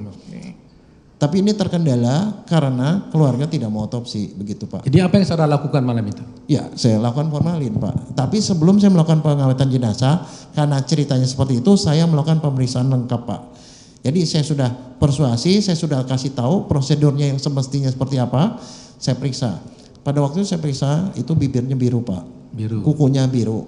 Kemudian prosedur rutin kalau kita curiga itu sesuatu yang tidak wajar, saya mencium bau-baunya, Pak, dengan cara forensik adalah jenazahnya itu saya tekan, Pak, dadanya di ulu hatinya saya tekan, terus kemudian saya cium begini, untuk mencari bau-bau yang mencurigakan, Pak. Nah, biasanya misalnya contoh, kalau saya mencium bau bawang putih, itu artinya keracunan arsen, Pak. Oh, kalau bawang putih arsen. Ya, misalnya kalau saya cium baunya bitter almond, itu keracunan cyanida. Gitu loh, Pak. Saya gitu. Nah, setelah selesai saya tidak temu apa-apa, kemudian saya lihat luka-lukanya, tubuhnya depan, belakang, atas sampai ke bawah semua tidak ada luka. Nah, baru saya formalin. Formalinnya itu adalah dengan memasukkan cairan ke dalam pembuluh darah di paha, Pak. Itu dipotong sedikit, dicari urat darahnya, dimasukin cairan pengawet. Cairan pengawet yang dimasukkan itu 3 liter, Pak. Sedangkan darah seorang manusia perempuan itu antara 4 sampai 4,5 liter. Jadi yang masuknya itu nggak sampai, ya paling 40%-an dari itu, Pak. Jadi tidak terlalu banyak juga. Nah, waktu itu saudara periksa tubuhnya semua. Ya. Saudara temukan ada hitam-hitam di tangannya. Itu kita kenal sebagai sianosis, Pak. Sianosis itu adalah kebiruan karena kekurangan oksigen, Pak. Lantas saudara juga coba-coba pencet-pencet untuk mengenal ada bau apa. Ya. Ada nggak saudara temukan, menurut pengalaman saudara kan bisa cium cyanida katanya, ada nggak ditemukan bau cyanida? Tidak, Pak. Begini, ya, saya tidak mencium bau minyak tanah karena kecium bau minyak tanah itu baygon, Pak. Kalau kecium bau, tadi saya bilang kecium bau seperti bawang putih itu arsen. Itu ada ilmunya, Pak, itu sederet, Pak, ceritanya. Oh, deret ceritanya itu. Nah, itu sudah itu tidak terdeteksi, Pak. Tidak cyanida tercium. juga saudara tidak deteksi? Tidak, Pak. Ya. Nah, sekarang ciri-ciri cyanida itu apa saja sih kalau melihat pemeriksaan dari luar? Nah, begini, Pak, sebenarnya ini kalau kita meriksa cyanida itu gejalanya sebenarnya gampang, Pak. Kalau orang keracunan cyanida itu begini, Pak. Tadi saya cerita ya, kalau arsen masuk ke badan itu dia akan didetoksifikasi di dalam hati, dirubah jadi tiosianat. Tapi kalau masuknya kebanyakan, Pak, rodanasenya enzimnya itu tidak cukup, maka cyanidanya akan jalan-jalan ke seluruh tubuh, Pak. Dia mencari ion feri, Pak, besi valensi 3. Besi valensi 3 di dalam badan kita ada 2, Pak. Satunya itu ada di dalam Hb yang koefisiennya itu 3, itu MethHb namanya, Pak. MethHb ada 1 sampai 2% saja, Pak. 1 dan 2% dari manusia. Nah, dia akan mengikat cyanida sementara. Tapi selebihnya cyanida akan lari ke seluruh tubuh, dia mengikat enzim pernapasan, Pak. Enzim pernapasan diikat sehingga oksigen itu tidak bisa keluar, Pak. Ini Hb mengikat oksigen. Sebenarnya oksigen itu di dalam tubuh itu dia mestinya disebarkan ke seluruh jaringan untuk pembakaran. Tapi karena enzimnya dilumpuhkan, enzim sitokrom dilumpuhkan, maka oksigennya banyak tadi tidak bisa dipakai, Pak. Jadi sama seperti gini loh, Pak. Ini kita mau mengangkut barang itu pakai truk ya, itu. Tapi begitu sampai di tempat truknya itu nggak bisa bongkar muat, Pak. Nggak bisa bongkar. Nah jadi oksigennya banyak tapi tidak bisa dipakai. Kenapa? Enzimnya yang buat bongkar itu diikat oleh sianida. Nah akibatnya apa? Orang yang meninggal karena sianida itu sudah pasti HbO2-nya tinggi, Pak. HbO2-nya tinggi artinya dia sebenarnya tidak biru, Pak. Jadi merah seperti gambar ini, merah, ini. Pink, Pak. Warnanya. Ini contohnya ya, pink. Iya. Nah itu begitu, Pak. Itu pertama gejala pertama. Gejala kedua adalah bau, Pak. Bau yang namanya bau bitter almond, bau sianida. Itu ciri khas kedua, Pak. Ciri khas ketiga itu adalah lambung yang gambarannya itu bengkak. Kalau diraba itu licin seperti sabun dan warnanya merah sekali seperti ini, Pak. Seperti tadi sebelumnya, Pak. Ini seperti begitu. Saya ingat sekali dan saya tidak mungkin salah, Pak, karena pada waktu tahun 1984 saya belajar forensik. Profesor saya, Profesor Arief Pudianto itu menunjukkan kasus sianida pertama saya. Dia tunjuk, Dokter Jaya, lihat lambungnya. Lambung seperti karpet merah ini adalah cuma satu penyebabnya, yaitu sianida. Kamu tidak boleh lupa itu. Jadi artinya ini sangat khas, Pak. Khas. Karena kenapa saya bilang waktu itu saya bantah. Ini kan merah-merah gini karena efek dari NaOH. Basah. Saya bilang kan bisa aja dia minum NaOH. Tidak. Kalau dia minum NaOH itu sangat korosif. Dia masuk aja pasti dia ngebakar di mulut dan di leher, di tenggorokan, kerongkongan. Pasti di situnya udah nggak bisa masuk ke lambung, belum sampai ke lambung tuh dia sudah tidak masuk ke sini. Jadi bahan racun yang bisa masuk dalam bentuk aman di mulut dan ini ternyata aman dan kemudian dia membakar di dalam itu adalah sianida, Pak. Jadi ada 3 tadi saya bilang yang khas. Pertama itu adalah warna kemerahan pada tubuhnya dan organ-organ dalam. Yang kedua itu bau yang khas. Dan yang ketiga itu adalah lambung yang seperti itu, Pak. Lambung seperti ini dinamakan korosif atau apa ini? Begini, Pak, kalau kita bilang sebenarnya gini, secara kimiawi sebenarnya yang disebut bahan korosif itu ada 2, Pak, asam dan basa. Nah, efek korosif itu adalah satu kata istilah yang ditujukan pada efeknya terhadap kulit, Pak, bagian luar.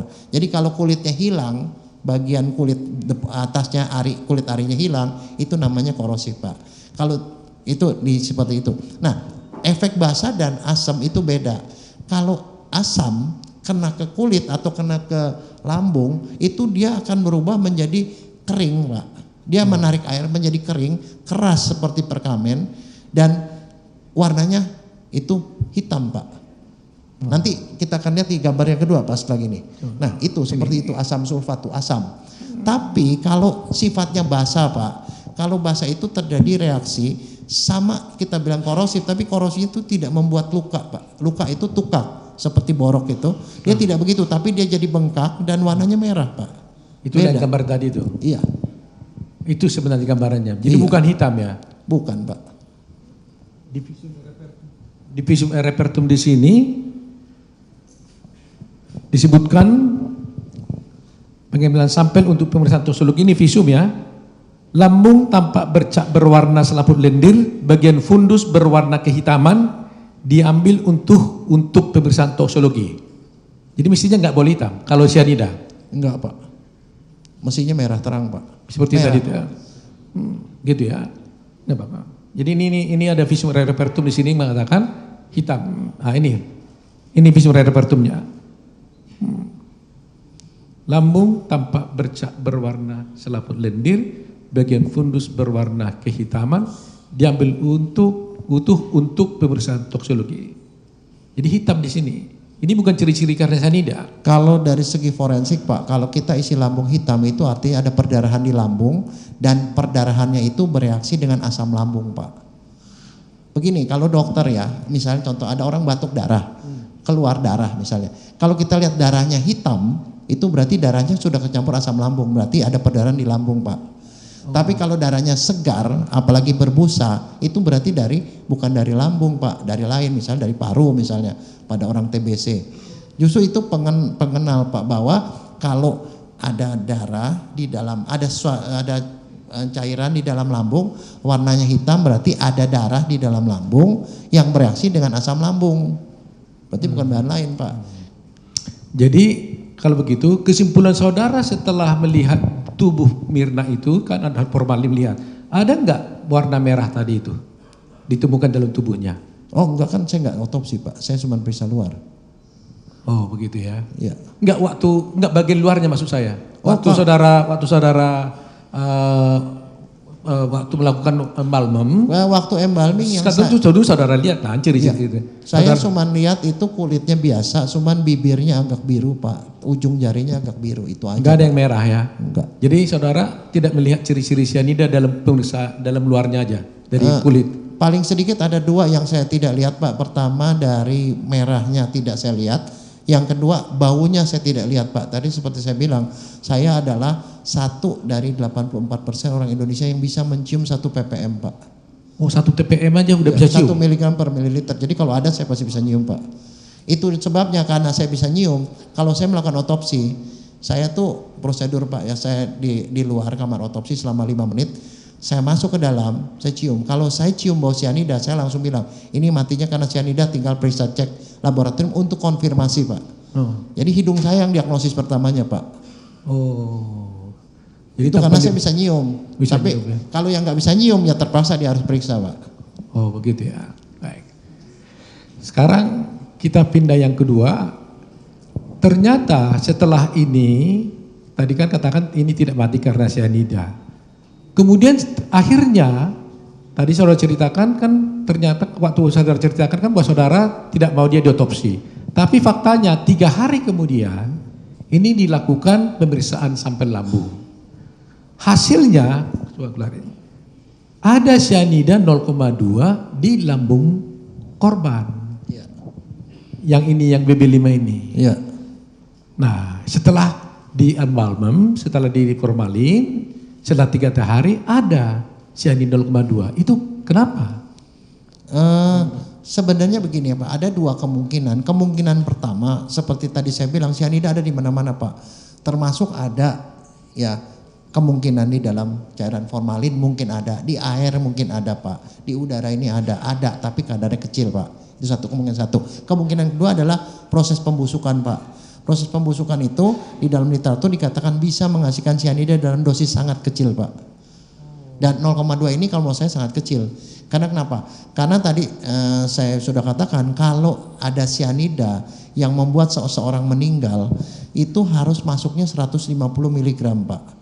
Kalau 150 mg itu minimal, Pak, 150 sampai 250. Sampai minimal. Seandainya di lambungnya itu ada isi lambung, dia habis minum misalnya, jadi penuh lambungnya 1 liter, maka di dalam lambung mestinya kadarnya adalah 150 mg per liter, Pak.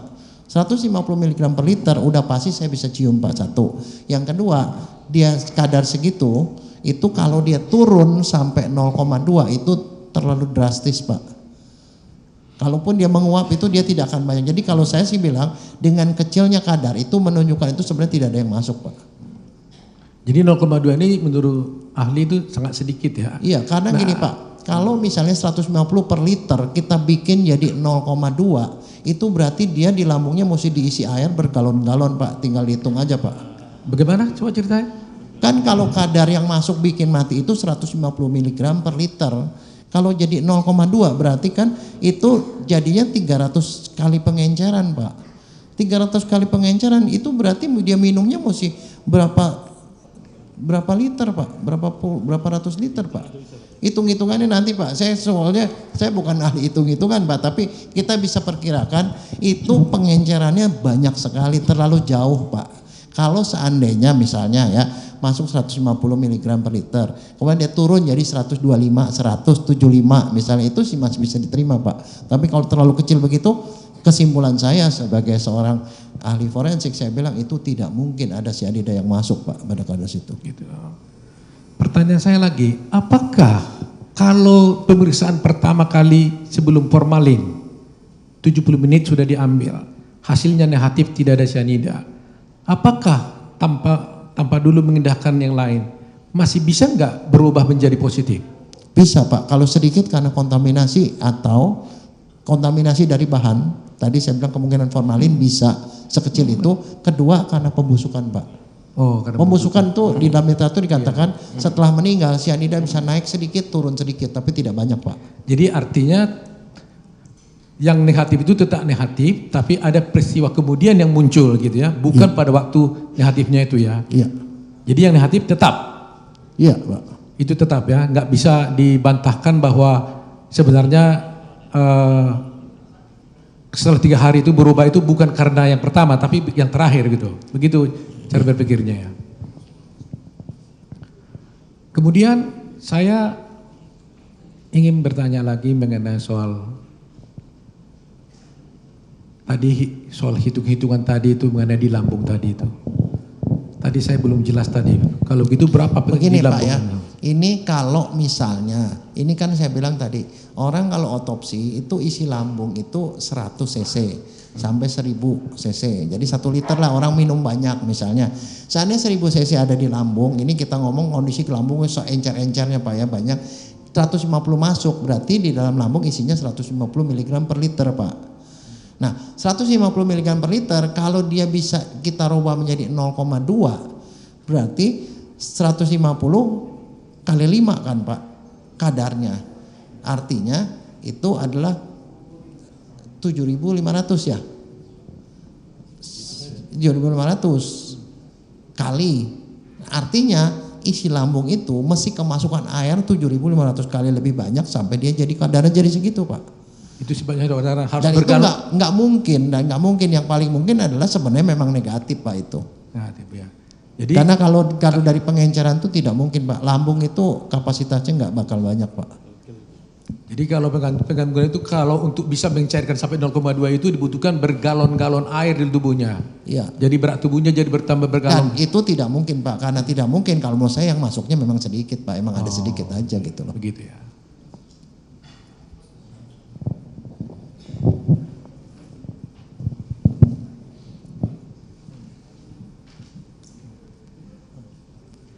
Tadi saudara sudah menjelaskan tentang soal tiosalat. Sekarang saya mau bertanya ya, apakah prinsip dubio pro reo juga itu berlaku bagi pro? Kalau di dalam hukum kan begitu, kalau meragukan itu pasti dinyatakan itu harus dinyatakan bebas gitu ya. Tapi di dalam kedokteran gimana? Sama Pak, karena begini Pak, kedokteran forensik itu sebenarnya hybrid Pak. Dia itu setengah hukum setengah kedokteran Pak. Jadi seorang dokter forensik itu harus tahu pasal dan dia juga harus tahu kedokteran. Nah di dalam pengajaran itu kita ngajarkan dua-duanya Pak. Jadi untuk dokter-dokter umum dan dokter forensik kita juga mengajarkan bahwa apapun yang kita katakan di dalam visum itu akan bisa membuat orang dihukum, tidak dihukum, ringan, berat. Itu sangat mempengaruhi. Jadi saya bilang semua dokter yang membuat visum atau melakukan otopsi punya kewajiban moral untuk hanya mengatakan yang dia yakin. Kalau dia tidak yakin, dia harus menyingkirkan. Seperti contoh begini Pak, ada kasus misalnya seorang diduga itu melakukan perkosaan. Pada waktu diperiksa itu saya ketemu misalnya benda seperti sperma, tapi kepalanya penyok Pak. Saya tidak tahu yang penyok itu sperma apa enggak, saya akan bilang itu negatif Pak. Itu yang saya ajarkan pada mahasiswa saya. Jadi kalau ada satu kasus kayaknya seperti keracunan tapi meragukan, saya bilang negatif Pak. Jadi harus pasti betul ya? Iya. Betul. Pertanyaan saya terakhir ya. Ini tadi kan jumlah yang BB4 itu kan kecil sekali, 0,1. Yang diperiksa itu, yang jadi negatif itu. Ya. Pertanyaan saya, itu sebenarnya bisa hilang nggak seluruhnya kalau ada ditemukan di lambung itu cyanidanya? Tidak Pak, kalau dari orang lab Pak, kebetulan saya juga dokter forensik tapi juga orang lab juga. Kalau kadar 0,1 cc itu ada 100 mikroliter Pak, itu cukup besar Pak. Untuk pemeriksaan racun itu dengan metode yang sekarang itu hanya dengan 0,001 itu atau mungkin lebih kecil lagi juga bisa diperiksa Pak, itu tidak pengaruh. Oh jadi 01 ini besar ini? Besar Pak. Apalagi kalau saya ngomong soal DNA Pak, itu kita periksanya 0,1 Pak. Atau 1 mikroliter Pak. 1 mikroliter berarti 1/6 1/1000 liter Pak. 1/1000 liter. Itu jadi memang kecil, kita kecil sekali Pak mainnya Pak. Jadi segitu itu banyak sekali Pak. Oh, jadi artinya artinya banyak sekali ya? Kalau itu diperiksa yang keluar hasil segitu ya segitulah Pak. Oh, bahkan nggak dilihat mata pun bisa diperiksa gitu ya? Iya. Ini sebesar bakteri ini bukan? Oh lebih kecil lagi Pak. Oh gitu ya? Kecil Pak. Nggak 0,1 ini? Oh 0,1 besar Pak. Bisa dilihat mata itu malah ya? Bisa Pak. Oh, baik. Sementara cukup dari kami melihat. Ada? Hah? Ada? Udah nggak ada lagi sementara.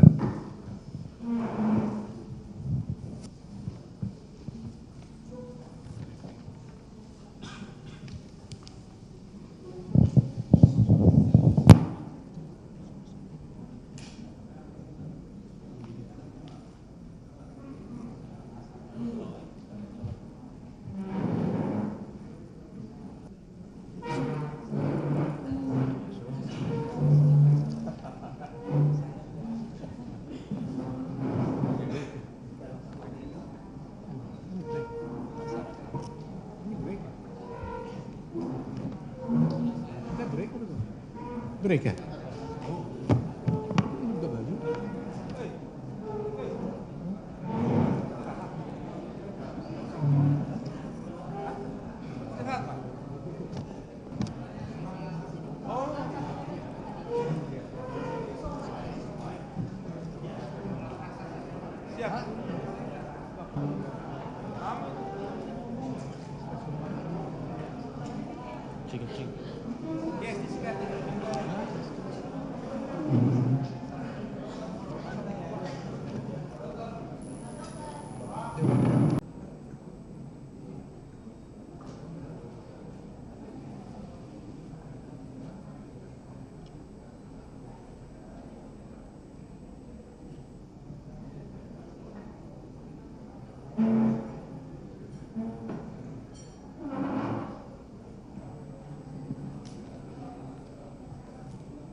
Skor cabut, sidang dilanjutkan kembali.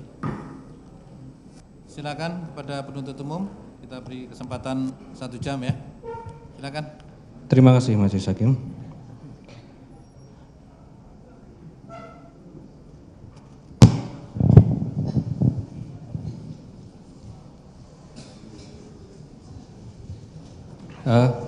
Ahli, saya mungkin akan menanyakan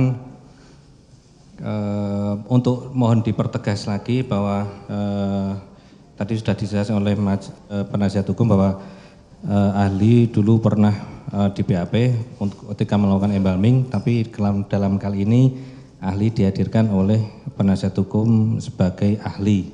Cuman mohon dipertegas, ahli ini akan memberikan keahliannya dalam kapasitas sebagai apa, patologi atau toksikolog, mohon dipertegas. Begini Pak, saya ini adalah spesialis kedokteran forensik. Ya. Sekolahnya itu 3 tahun Pak, 3 tahun setelah lulus dokter. Nah di dalam kedokteran forensik yang dianut di Indonesia dalam sistem pendidikannya kita diajari semua Pak. Dari masalah patologi forensik artinya otopsi, pemeriksaan luar, pemeriksaan dalam. Kita diajari juga antropologi, meriksa tulang belulang untuk mengidentifikasi.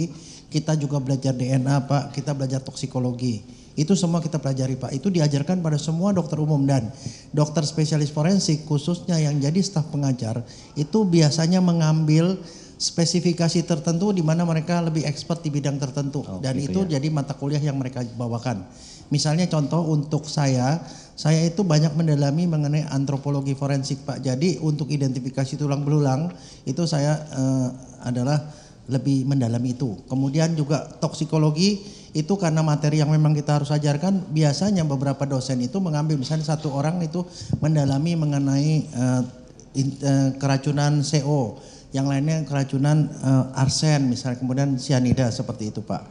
Jadi memang dibikin seperti itu supaya kita fokus pada beberapa bidang tertentu Pak. Jadi saya di sini dihadirkan itu sebagai ahli Pak, ahli forensik yang dimana saya ahli di bidang forensik patologi dan juga toksikologi Pak. Karena itu materi kuliah yang saya berikan selama 30 tahun Pak. Oke, terima kasih.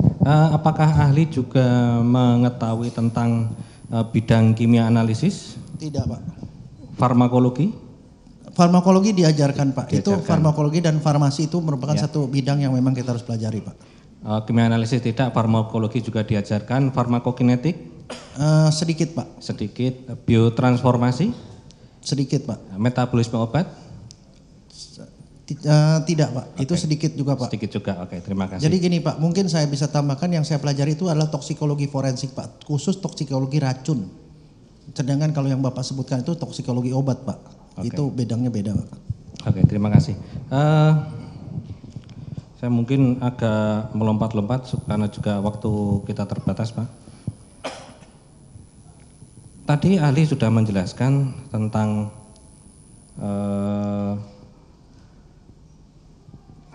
tahapan-tahapan ya dalam forensik, melakukan forensik.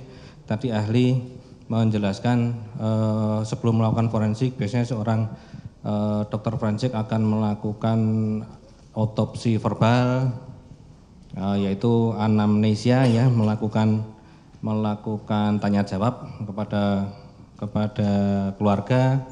Kemudian apabila melakukan mengetahui ada yang mencurigakan, maka akan memberikan penjelasan terlebih dahulu, kemudian dan lainnya, kemudian sampai dengan masalah administrasi, bagaimana otopsi itu dilakukan. Kemudian otopsi dilakukan dengan cara pembedahan tiga tahap ya, kepala, tenggorokan sampai dengan perut. Tetapi saya melihat ini ada satu hal yang janggal dengan kesimpulan ahli, di mana ketika harus sebelum melakukan otopsi akan melakukan anamnesia, tetapi ahli kenapa ketika menyimpulkan akhirnya hanya berpendapat pada apa yang ditemukan.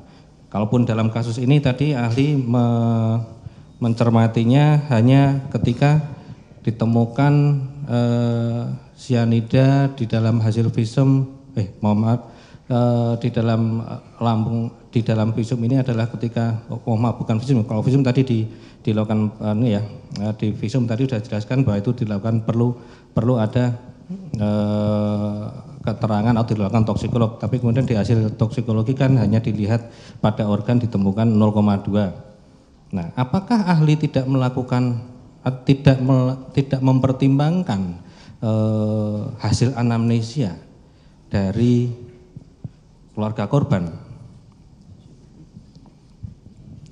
Begini Pak, Bapak nanya ke saya itu yang seharusnya dilakukan atau pada kasus ini, karena kalau pada kasus ini saya bukan dalam posisi sebagai orang yang meriksa Pak. Oh begitu ya. Nah, jadi sekarang mungkin saya coba terangkan lagi Pak supaya lebih jelas ya. Begini Pak, kalau ada seorang ya menderita sakit atau diduga mengalami suatu keadaan yang parah akut, dia dibawa ke UGD, maka di UGD itu tidak ada dokter forensik Pak, yang ada adalah dokter umum yang tugas jaga. Nah, dokter umum tugas jaga itu pertama harus memastikan dia itu kira-kira sakitnya apa, karena dia harus lakukan tindakan pertama. Jadi dia pasti tanya orang, nih sakitnya kenapa, apa yang terjadi, gejalanya aja apa, kadang kejadiannya kapan dan segala macam. Maaf, saya potong supaya cepat aja. Artinya berarti kalaupun dalam kasus ini ahli tadi tidak melakukan sebagai pelaku atau sebagai ahli forensiknya ya. Jadi ahli hanya melakukan penilaian berdasarkan hasil data toksikolog dalam hal ini ketika ahli mengomentari bahwa ini bukan cyanida yang diduga menyebabkan kematian korban, tapi ahli tidak mempertimbangkan suatu data-data lain, begitu ya? Begini Pak, yang ada di dalam literatur dan yang kami pelajari di Fakultas Kedokteran khususnya kedokteran forensik, itu adalah bahwa kalau kita mau mendiagnosis yang namanya keracunan cyanida, itu sebenarnya kita harus mempertimbangkan semua Pak. Pertama, kalau saya sebagai dokter forensik nih ya, untuk bikin kesimpulan. Pertama itu ada surat permintaan visum, permintaan otopsi dari polisi. Nah di surat itu biasanya polisi itu ada keterangannya Pak. Ditemukan meninggal di sana habis minum kopi dan kejadian jam berapa itu sudah ada. Kalau itu sudah cukup jelas, kita nggak banyak nanya ke polisi. Tapi kalau belum jelas kita hubungi polisinya. Jadi anamnesis kita lakukan ke polisi. Bapak ketemunya di kapan, kondisinya gimana, ada muntah nggak segala macam, itu kita tanya ke polisi Pak. Kalau misalnya sana itu informasinya. Mohon izin saya potong lagi. Berarti dalam hal ini saudara kan tidak melakukan anamnesia ke Tidak, polisi ya? Oke. tidak. Saudara hanya saya mengomentari terhadap hasil toksikologi ini saja. Oke, cukup, terima kasih. Kemudian kalaupun saudara hanya melihat berkomentar terhadap hasil toksikologi, bisa minta bantuan kepada penasihat hukum atau operator untuk melihat, memaparkan, daripada saya maju membawa berkas, memaparkan hasil toksikolog yang BB1, BB2, BB3 dan seterusnya tadi.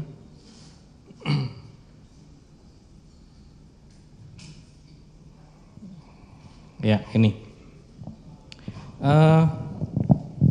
Di sini ada daftar temuan yang dilakukan oleh toksikologi ya. BB1 kalaupun dilihat di atas itu adalah sisa minuman yang ada di dalam gelas, BB2 itu adalah sisa minuman yang ada di dalam botol, BB3 itu minuman pembanding, BB4 ini adalah pipet yang berisi cairan, BB5 itu adalah lambung, BB6 hati atau empedu, begitu ya BB7 mungkin hati atau empedu, saya kurang paham. Di sini apakah ahli tadi sudah dijelaskan ada yang ahli perhatikan adalah cyanida, tetapi apakah ahli juga memperhatikan kolom di sebelah kanan yaitu agak turun sedikit, maksudnya agak di ya, itu adalah ada arsen, ion cyanida, ion natrium, pestisida atau obat-obatan dan lain-lainnya. Ketika ahli melihat data ini apa pendapat ahli? Begini Pak, saya mungkin sebelum sampai itu saya mesti kasih tahu Pak ya, itu prosedur rutin. Kalau kita melakukan otopsi atau pemeriksaan terhadap jenazah, kita duganya kemana nih arahnya, trauma atau racun Pak. Kalau dia trauma kita cari luka Pak. Kalau sakit kita cari organ-organ yang sakit apa. Kalau keracunan kita cari racun apa yang mungkin bikin mati Pak. Makanya ada yang namanya panel racun Pak. Nah di dalam sebagian besar kedokteran forensik kalau mereka mau periksa racun prinsipnya begini Pak, sama seperti kita periksa lab. Periksa lab livernya gimana, ginjalnya gimana, ini juga sama Pak. Yang kita ambil supaya kita bisa mencakup 95% atau lebih, kita periksa racun-racun yang paling umum Pak. Oke, ya. Yang paling umum ada cyanida, arsen, itu insektisida dan lain-lain. Itu yang dikeluarkan itu. Itu untuk mempertimbangkan jangan sampai kita periksa cyanida ternyata ada racun lain yang kita tidak periksa begitu Pak. Tapi ini adalah panel. Kalau seandainya ini negatif seperti hasil seperti ini maka bisa aja ada keracunan lain bisa, tapi Pak racunnya nggak diperiksa Pak. Sekarang mohon ahli untuk memperhatikan dan mencermati kolom ion natrium dalam kurung Na+, dalam kurung miligram per liter. Ada sejumlah angka di situ, positif sekian, positif sekian, positif sekian, negatif, positif sekian lah, nanti bisa ahli ini. Kemudian berdasarkan, mohon dibawahkan lagi, keataskan, di ataskan lagi, kita lihat kesimpulan dari toksikolog ini. Lagi terus bawahnya lagi, ya, terus lagi bisa kita lihat di bawahnya sisa barang putih. Kembali lagi. Nah, itu misalnya saya sebutkan angka 1 ya. Pada BB1 minuman ASB6 kopi positif mengandung zat bahan beracun atau berbahaya yaitu ion cyanida CN- sekian setara dengan NaCN 14 gram per liter dengan pH 13. Kembali ke daftar, Ibu. Oke, terima kasih. Berkaitan dengan kolom natrium ini dan juga keterangan kesimpulan tadi, ada setara dengan natrium, artinya apakah Bapak ahli bisa mengartikan ada di dalam misalnya kita sebut BB1 ya, pH 13 negatif, positif, ion cyanida positif 7400, ion natriumnya positif 7800 sekian. Apa dihubungkan dengan kesimpulan tadi, dihubungkan dengan kesimpulan apa yang bisa ahli pendapat ahli dalam hal ini untuk menilai dari hasil toksikologi ini, apakah zat natrium, apakah sianida yang masuk itu apakah berupa natrium sianida ataukah berupa hidrogen sianida? Begini Pak, ini agak rancunya begini Pak, saya cuma mau ngasih tahu satu hal Pak ya. Kalau orang keracunan sianida tuh bentuknya itu ada 3 Pak. Satu itu adalah gas. Kalau gas yang dicarinya bukan di lambung Pak, tapi dicarinya di paru. Oh, gas dicarinya di paru ya. Okay. Kalau dia bentuknya cairan atau kapsul Pak, misalnya di kalangan mata-mata tuh sering minum kapsul sianida, itu adanya di lambung Pak. Nah, kalau kita mau periksa adanya sianida itu cair maupun padat itu ada 2 jenis Pak. 2 jenis yaitu KCN, kalium sianida sama natrium sianida. Padat itu ya? Ya, antara 2 itu. Ya. Nah, jadi kalau Bapak tanya HCN itu jelas enggak Pak, HCN itu adanya di paru ya. Nah, kalau yang ini kalium itu mestinya Pak, pemeriksaan lab ini kalau dia mau tahu ini sianidanya positif misalnya, itu kalium sianida atau natrium sianida, itu menyangkut nanti barang bukti apa yang mesti dicari di TKP. Dengan data seperti ini, itu artinya ada positif ion sianida dan ion natrium sianida. Iya, kalau kemudian itu, ada disimpulkan juga setara dengan natrium sianida. Iya, itu sebabnya Pak, karena ini bisa natrium, ada sianidanya, ada natrium, maka itu berarti natrium sianida. Jadi polisi nyarinya itu di TKP gitu loh Pak. Ketika ada natrium sianida yang demikian banyak pada BB1, kemudian juga ada pada BB2 juga natriumnya sekian banyak juga, maka ketika kita lihat, mohon maaf bisa dinaikkan, ya terlalu banyak, masih di data, masih di bahkan ya tabelnya. Nah, ketika ahli bisa berpendapat seperti apa ketika pada BB5 ditemukan positif natrium 950 mg per liter, pada BB6 positif 500 mg per liter, pada BB7 positif 2300 mg per liter. Meskipun di situ hanya pada BB5 saja yang positif mengandung ion sianida cuma sebesar 0,2. Karena harus kita kaitkan juga dengan keterangan dari saksi-saksi di mana melihat Mirna meminum kopi natrium, kopi Vietnam es kopi yang berdasarkan hasil toksikologi ini juga sudah dijelaskan bahwa di dalam sisa minuman mengandung natrium sianida. Mohon penjelasannya. Begini Pak, tadi ya seperti saya katakan natrium atau kalium diperiksa Pak, di dalam itu hanya untuk mencari jenis sianidanya. Kalau seorang dokter forensik dia tidak mau peduli Pak dengan kalium dan natrium, karena yang bikin mati itu sianidanya Pak. Itu cuma nggak tahu itu garamnya garam apa. Jadi yang dia lihat Pak sebenarnya ini ada, kalau dari segi forensik saya akan tanyanya sebenarnya bukan natrium dan kalium, saya nggak permasalahkan Pak. Saya permasalahkan adalah sianida dan tiosianat, itunya ada apa enggak. Itu satu. Jadi fokusnya di situ kalau seorang dokter forensik, karena yang bikin mati bukan natrium atau kaliumnya Pak, sianidanya itu yang bikin mati. Itu satu. Jadi kita tidak perlu mempertimbangkan apa yang diminum sebelumnya gitu ya. Bagaimana keterangan dari keluarga ataupun orang yang melihat seperti apa tidak perlu dipertimbangkan ya Pak? Begini Pak, Bapak barangkali mesti ini, kalau seorang polisi datang ke dokter, dia tuh mau tahu sebab matinya apa Pak, itu. Sedangkan kalau Bapak bilang, ya ini di gelasnya ada itu urusan saksi mata Pak, bukan seorang ahli.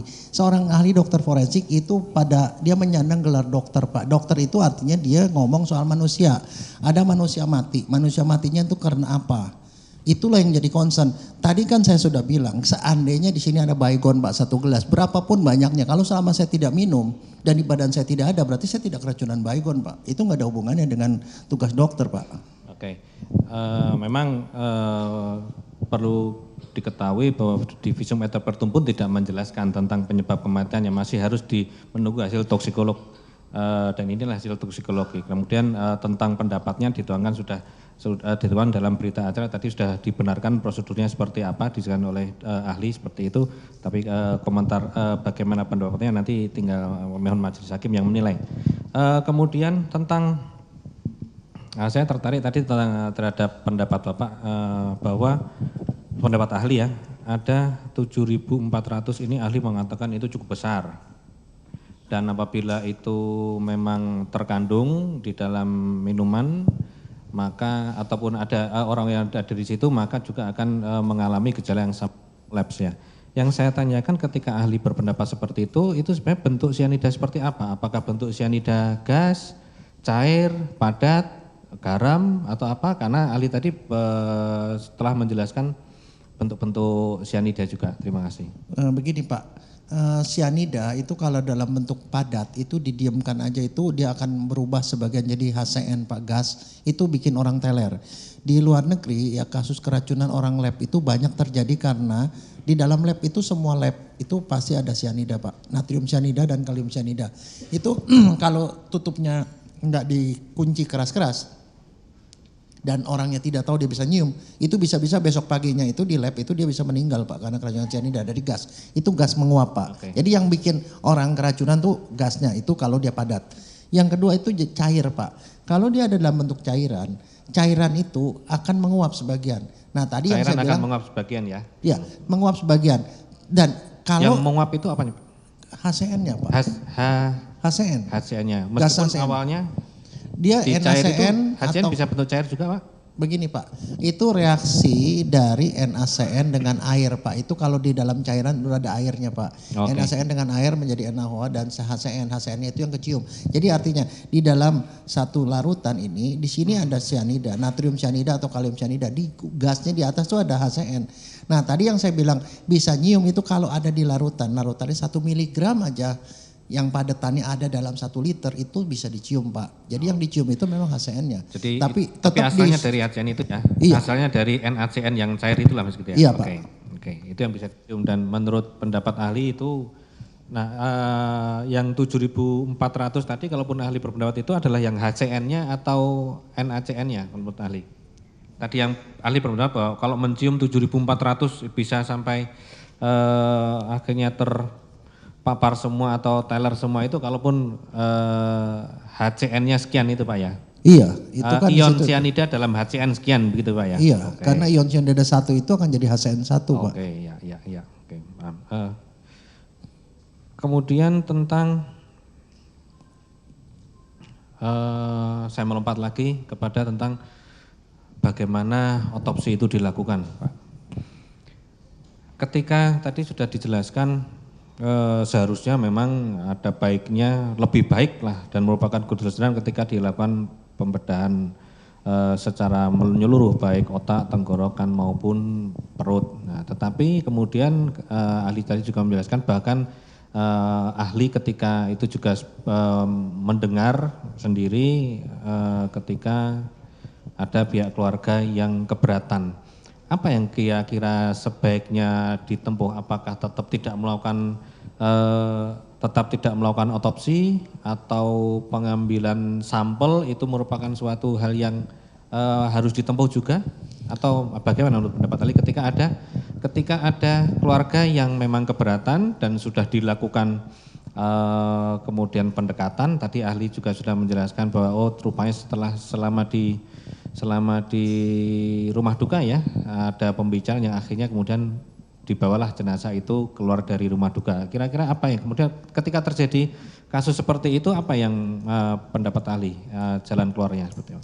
Begini Pak, ini saya ngomong kalau saya ngasih kuliah Pak ya. Kalau saya ngasih kuliah ke mahasiswa, saya bilang kalau ada kasus ya polisi minta periksa luar dan dalam, berarti artinya otopsi. Dan kemudian itu menurut KUHAP Pak, pasal 134 itu semua udah diatur Pak. Penyidik itu akan mencari keluarga dalam 2 kali 24 jam. Dia mencari keluarga, kemudian menerangkan pada keluarga pentingnya otopsi. Nah itu satu. Kemudian berikutnya, kalau keluarganya tidak mau, diterangkan sekali lagi oleh penyidik. Itu prosedurnya. Nah setelah itu terserah keputusan penyidik. Kalau penyidik akhirnya kemudian mengabulkan permintaan si keluarga, maka polisinya itu akan meralat surat permintaan visum tadi dengan 2 cara Pak. Satu, dia keluarkan surat baru dengan tulisan harap dilakukan pemeriksaan luar jenazah saja atau pemeriksaan luar. Nah itu berarti yang tadi dibatalkan Pak, dengan juga menyatakan bahwa karena keberatan keluarga whatever pokoknya gitu-gitu dia itu. Maka dokter hanya periksa luar. Tapi kalau kemudian penyidiknya merasa saya tidak, tetap aja saya mau otopsi, itu kewenangan ada pada penyidik. Maka penyidik akan bilang ke dokter, dokter tetap lakukan otopsi walaupun keluarga menolak. Nah kalau itu yang terjadi, dokter itu posisinya cuman ada satu Pak, ikuti apa yang minta. Karena pasal 133 mengatakan penyidik meminta dokter, kalau dokter nggak melakukan dia salah. Nah maka dokter harus melakukan, kalau polisi minta periksa luar, ya kita periksa luar. Periksa dalam ya kita periksa dalam, cuman 2 itu aja yang Pak yang ada. Sedangkan di dalam KUHAP ataupun di dalam pelajaran di forensik tidak ada yang namanya cuma ngambil sampel doang, karena ngambil sampel doang tanpa otopsi nilainya sama dengan pemeriksaan luar. Artinya seperti yang kita ajarkan pada mahasiswa, kalau cuma pengambilan sampel doang atau periksa luar saja, itu kita tulisnya di kesimpulan bahwa sebab mati tak dapat ditentukan karena dokter tidak melakukan bedah jenazah. Itu kesimpulannya Pak, dogmanya begitu. Oke, itu ininya ya Pak, bagaimana prosedural. Tetapi dari segi keperluan dari forensik, di mana forensik itu adalah untuk forensik itu apakah untuk mencari informasi tentang ya jenazah atau apa, itu bagian dari forensik ya, artinya dalam bagian dari kedokteran forensik maksud saya. Iya. Nah ketika iya Pak ya, Pak ahli, apakah kenapa sih harus ada kedokteran forensik atau kan bagian untuk mencari informasi tentang apalah, tentunya tentang mayat ataupun perlukaan atau penyebab, kan seperti itu. Nah ya, ketika memang akhirnya tidak dapat dilakukan otopsi untuk mencari sesuatu hal yang paling diyakini kebenarannya, dengan hambatan-hambatan tadi secara prosedural tadi ahli baru saja menjelaskan. Tetapi apakah usaha apa yang sebaiknya dilakukan untuk tetap mendapatkan informasi ketika otopsi itu tidak dapat dilakukan? Begini Pak, kalau saya dalam posisi itu saya begini Pak, saya akan mendidik atau menerangkan pada polisinya bahwa Bapak boleh aja minta periksa luar karena itu hak Bapak, ada di dalam KUHAP. Tapi kita tidak akan bisa memberikan bantuan optimal. Artinya nanti kalau misalnya kita tidak bisa tentukan sebab matinya, kan nanti pembunuhnya jadi tidak tahu. Seorang matinya aja nggak tahu, siapa lagi kita ngomong pembunuhnya gitu. Jadi begini Pak, sebenarnya kenapa dokter diminta? Karena kalau tindak pidana terhadap tubuh dan nyawa manusia yang ada di dalam buku kedua KUHP itu ahlinya adalah dokter. Maka dokterlah yang diminta karena dokter yang ahli. Tapi kalau dokter itu diberi keterbatasan di mana informasinya kurang, jangan dijadikan dokter itu sebagai pemutus orang salah dan tidak. Itu nantinya yang terjadi adalah hakim yang menjadi bermasalah karena dia tidak punya dasar yang kuat untuk memutuskan.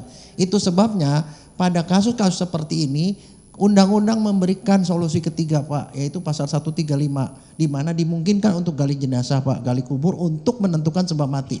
Jadi maksudnya saya begini, jangan dokter dipaksa memutuskan sesuatu yang dia sendiri tidak tahu gitu loh Pak. Kalau periksa luar, dokter tidak tahu apa-apa, itunya prinsipnya, dia tidak bisa menentukan sebab mati. Jadi jangan dipaksa, kalau mau dipaksa ya gali kubur, itu. Ya. Artinya kemudian ketika memang ada, setelah dijelaskan tetap ada keberatan, apakah apakah pengambilan sampel itu bisa dibenarkan? Meskipun tadi menurut ahli itu hanya nantinya bisa dibutuhkan sebagai pemeriksaan luar saja. Begini Pak, tetap itu ada nilainya Pak. Cuma nanti tetap aja kalau dibilang kalau menurut dokter matinya apa, yang kita tidak tahu juga gitu loh Pak. Itu aja. Seandainya misalnya cyanida positif, seandainya misalnya positif dan kadarnya cukup. Kalau ditanya matinya cyanida, iya belum tentu, bisa aja berbarengan dengan cyanida ternyata dia serangan jantung dulu misalnya. Kita tidak tahu Pak. Jadi, nah sekarang ada usaha-usaha di luar. Bagaimana kalau seandainya otopsi tidak dilakukan dan kemudian kita cari usaha lain? Itu memang ada Pak, yang namanya virtual otopsi Pak. Pakai CT scan, MRI segala macam yang sekarang sedang berkembang di dunia forensik. Itu yang terbaru. Tetapi itu hanya dipakai untuk kasus trauma. Trauma misalnya orang patah tulang, di dalamnya ada perdarahan, itu pakai CT scan, MRI bisa Pak. Tapi kalau racun tidak bisa, karena waktu periksa racun dokter itu ada hal lain yang nggak bisa dilihat dengan gambar Pak, yaitu bau dan warna Pak. Kalau misalnya pakai CT scan kita tidak tahu warna lambungnya tuh merah, hitam, biru dan segala macam kita tidak tahu Pak. Dan bau juga tidak. Dan satu lagi Pak, kalau dokter otopsi dia menyentuh organnya. Jadi dia tahu apa organnya keras, organnya lembek dan segala macam. Itu menentukan juga diagnosis. Jadi dokter itu ngomong, dia membantu sejauh dia yakin Pak. Kalau dia tidak yakin dia tidak akan bikin sebab itu. Jadi kalau saya sendiri pribadi, kalau saya diminta untuk itu saya akan ingatkan kembali penyidiknya. Pak begini mah percuma, Bapak ambil sampel juga diperiksa positif atau negatif, tetap aja saya tidak bisa menentukan. Kalau saya akan mendorong polisinya pada kasus itu untuk melakukan otopsi full. Karena dengan demikian kasus selesai Pak. Oke, ya, terima kasih. Mungkin terakhir dari saya, nanti mungkin dilanjutkan teman-teman saya. Tadi ahli sudah menjelaskan juga tentang bagaimana ketika cairan cyanida itu masuk melalui mulut ya, kemudian sampai kepada perut, kemudian akhirnya tadi ahli menjelaskan terserap oleh darah, bahkan kemudian ahli tadi bagaimana reaksinya dengan oksigen, bahwa sampai dengan ahli tadi mengilustrasikan, menganalogikan dengan ibaratnya membawa truk, membawa barang tapi tidak bisa bongkar muat terhadap kaitannya dengan oksigen. Nah, pertanyaan saya, sampai seberapa cepat itu efek tidak terbawanya atau begini, atau tidak dapat berfungsinya atau bergunanya oksigen itu di dalam organ tubuh? Begini Pak, kalau dari literatur Pak itu ada dua Pak mengenai cyanida. Pertama dia bentuknya gas atau bentuknya itu cairan atau padat ya. Kalau gas itu dia dalam berapa detik langsung meninggal Pak. Dan kita harus berterima kasih bahwa yang namanya cyanida itu percobaan utamanya dilakukan oleh orang-orang Jerman Pak. Orang-orang Jerman yang melakukan itu kamar gas pada waktu Perang Dunia Kedua. Itu merupakan satu sejarah gelap Pak dalam dunia kedokteran, karena di mana itu dipakai untuk membunuh orang Pak. Tapi dari situ keluarlah banyak ilmu Pak. Banyak ilmu segala macam, apa efek gas terhadap orang, gas cyanida terhadap orang. Itu satu Pak. Yang kedua, kalau misalnya dia itu bentuknya cairan, ya cairan, itu biasanya efeknya beberapa menit Pak, tidak segera.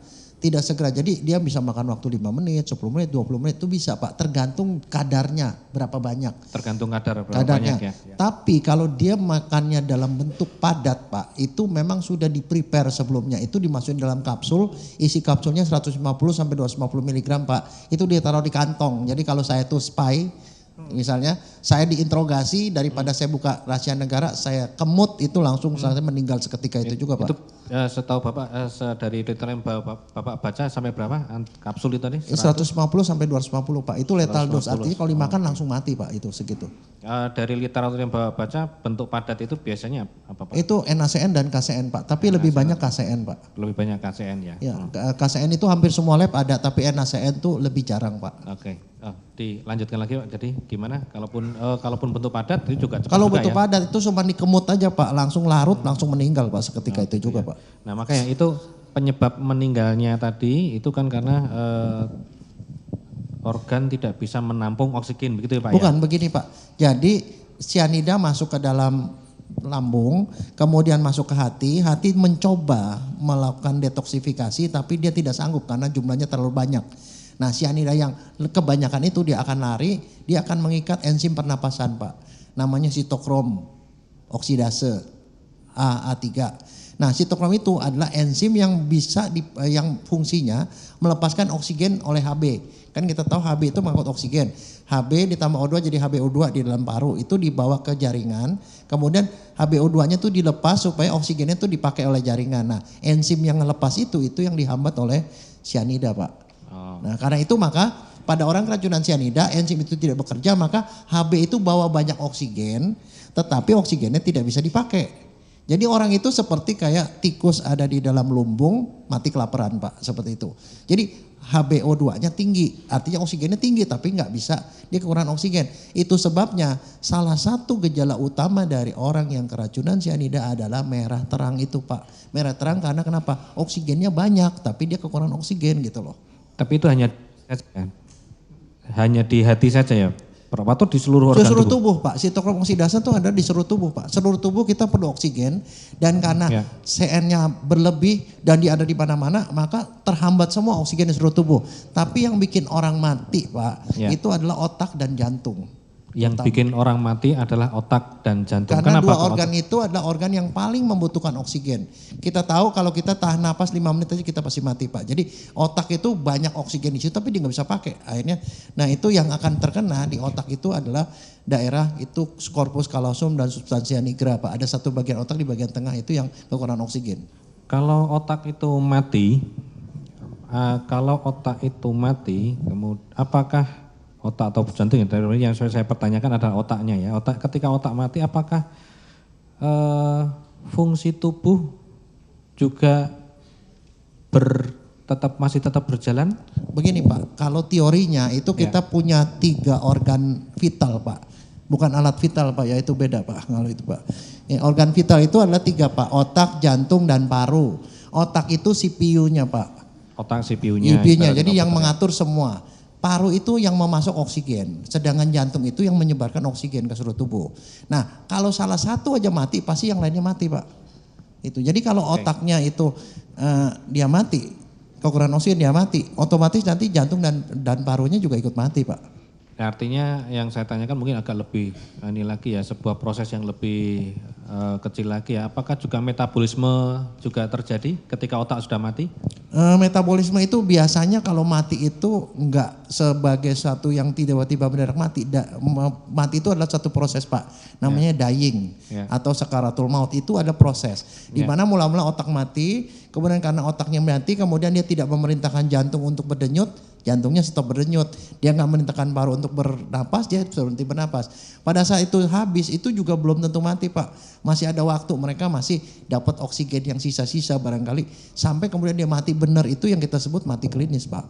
Jadi emang ada satu proses, sehingga misalnya contoh karena prosesnya tidak tiba-tiba seperti itu. Kalau orang meninggal, ada kornea. Korneanya itu masih tahan sampai 6 jam Pak. 6 jam dia masih hidup karena dia masih ada oksigen di situ. Setelah 6 jam baru dia mati, nggak bisa dipakai lagi, seperti itu. Tiap organ tuh umurnya beda-beda Pak. Sejak saat dia nggak dapat oksigen itu sampai dia meninggal benar, organ masing-masing itu beda-beda Pak. Jadi kalau mati klinis itu berarti seluruh fungsi tubuh baik otak, jantung, paru, ginjal, hati itu sudah tidak berfungsi lagi. Iya. Berarti di situ darah mengalir? Sudah Pak. tidak mengalir. Metabolisme, sekresi apa segala juga tidak berjalan ya Pak ya. Iya. bisa enggak dipastikan Pak ketika sejak otak itu tidak berfungsi sampai kemudian mati klinis terjadi itu umumnya sampai antara interval waktu berapa menit, memakan waktu interval berapa jam, berapa menit, berapa ini?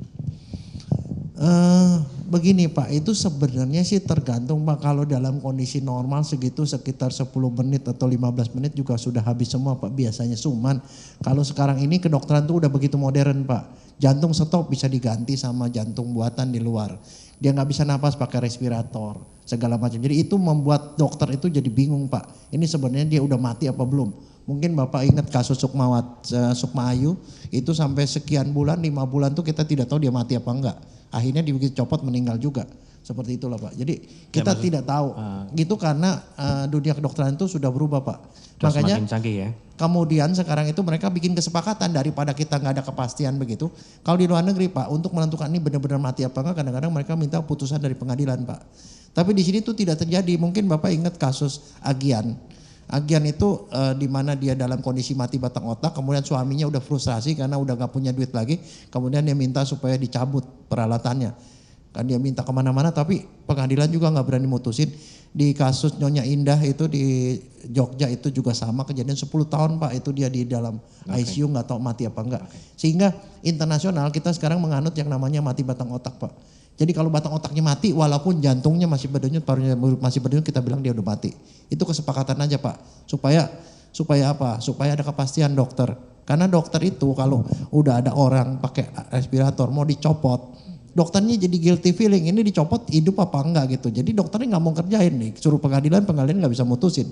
Itu jadi masalah Pak. Akhirnya mereka bilang kalau batang otaknya sudah mati dianggapnya dia seperti tumbuhan. Jadi silakan dicopot, dokternya nggak guilty feeling, itu udah keputusan Pak, seperti itu. Oke. Cukup dari saya, mungkin dengan saya silakan. Ya, ahli ya, saudara ahli, surprise juga sih ahli bilang 200.000 pernah memeriksa 200.000 jenazah, dan menurut saya ini mengalahkan ahli sebelumnya 2.500, berarti secara tidak langsung orang Indonesia tidak kalah dengan orang luar negeri, maksud saya seperti itu. Nah, yang pertama ahli sudah memeriksa 200.000 lebih jenazah, pasti ahli tahu gejala-gejala orang yang mati alami dengan gejala orang keracunan, bedanya apa sih? Begini Pak, ini adalah kembali ini ada mata kuliah yang saya kasih ke mahasiswa saya. Bentar Pak, maksudnya gejala sebelum kematian, Begini Pak, semua kalau Bapak ngomong begitu itu ngomong itu satu pelajaran yang banyak sekali Pak. Karena setiap racun tuh beda-beda Pak, beda-beda gejalanya. Itu sebabnya mereka harus belajar satu persatu. Cuman secara umum kapan kita curiga ini orang ini keracunan Pak? Ya keracunan begini, orang sehat tiba-tiba sakit atau mati, itu yang pertama Pak. Yang kedua itu ada kontak dengan bahan yang beracun, kontak. Kemudian yang ketiga ya itu ada gejala yang sesuai dengan racun tersebut. Keempat ketemu racun di dalam tubuhnya. Dan kelima tidak ada penyebab kematian yang lain. Oke, tadi saudara katakan bahwa gejala-gejala tergantung racunnya. Kalau misalkan gejala orang sebelum mati, orang itu keracunan sianida, itu gejalanya apa? Gejala keracunan sianida itu kita bagi dua Pak. Yang satu itu gejala itu keracunan sianida kronis ya, artinya dia kronis. Satunya itu akut, yang ini kalau meninggal itu akut Pak, meninggal langsung itu akut. Kalau yang kronis itu artinya dia sering-sering kena sianida.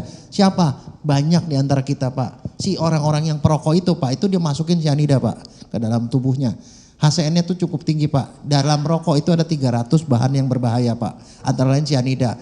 Jadi kalau diperiksa perokok itu sianidanya cukup tinggi Pak. Tinggal ditambah sedikit lagi lewat Pak. Makanya dokter senang kalau orang merokok karena itu bikin dia laku Pak. Nah itu satu. Itu, nah kalau orang yang gitu apa yang terjadi? Itu yang contoh juga pada orang-orang yang dari pembakaran itu juga keluar sianida Pak. Jadi knalpot. Jadi orang kalau untuk yang akut Pak, kita waktu Pak. Untuk yang akut. Kalau yang akut itu gejala utamanya adalah begini Pak. yang akut ya. Tiba-tiba orang itu hilang kesadaran, penurunan kesadaran hilang atau dia koma, kejang-kejang Pak. Itu gejala pertama, penurunan kesadaran. Yang kedua itu kalau dokternya melihat matanya, pupilnya melebar Pak. Kalau orang normal ya tiba-tiba pingsan itu biasanya orang keracunan alkohol segala macam. Keracunan alkohol tuh pupilnya itu mengecil, dia tuh melebar. Itu aneh sendiri Pak. Yang ketiga itu dia gejalanya napasnya dangkal Pak. Napasnya dangkal karena kenapa? Kemoreseptor di leher sini, di pembuluh darah leher bilang oksigen masih banyak, napasnya pelan-pelan aja gitu. Itu reaksi. Maka dia napasnya pelan-pelan Pak. Sebenarnya kalau orang napas pelan-pelan mestinya dia biru. Nah gejala berikutnya dia tidak biru walaupun napasnya asal-asalan begitu. Tidak biru itu jadi dia tidak biru itu khas Pak. Kemudian apa? Kalau orang napasnya seperti itu mestinya ada kompensasi. Kalau napasnya asal-asalan begitu kan kompensasinya apa? Sirkulasi masih lebih kuat kan. Denyut nadinya itu mestinya tinggi. Dia denyut nadinya rendah Pak. Nah kemudian apa lagi? Satunya lagi denyut nadi rendah mestinya hipertensi Pak. Dia hipotensi. Jadi cyanida itu gejalanya kalau akut tuh gejalanya sangat khas Pak. Sehingga saya bilang ke mahasiswa saya, kalau kamu ketemu gejala seperti itu, kamu nggak usah periksa toksikologi, langsung kasih obatnya. Dia langsung bangun Pak. Kalau untuk misalkan itu cyanida itu ada di minuman, menurut saudara sebagai ahli, itu kalau di lidah itu ketika diminum itu perasa atau tidak atau mengalir langsung aja ke dalam? Begini Pak, yang pertama adalah kalau dia cium ada cyanidanya itu pertama dia bau Pak. Kalau dia bisa nyium tuh baunya tuh persis seperti Bapak ambil daun singkong ya Bapak kecek-kecek dan cium. Nah itu kalau Bapak bisa cium itu kayak gitu rasanya Pak, itu satu. Tapi kalau Bapak nggak bisa cium, kita nggak bisa cium tuh cuma rasanya tuk seperti ada yang menyengat gitu. Tapi kita tidak tahu bau apa. Itu seperti itu Pak. Kalau sampai di lidah itu. Nah kalau di lidah dia itu karena sifatnya NaCN, Na itu basa kuat, Cn itu basa lemah, asam lemah, maka sifatnya basa. Rasanya itu getir pahit Pak, seperti mencicipi sabun.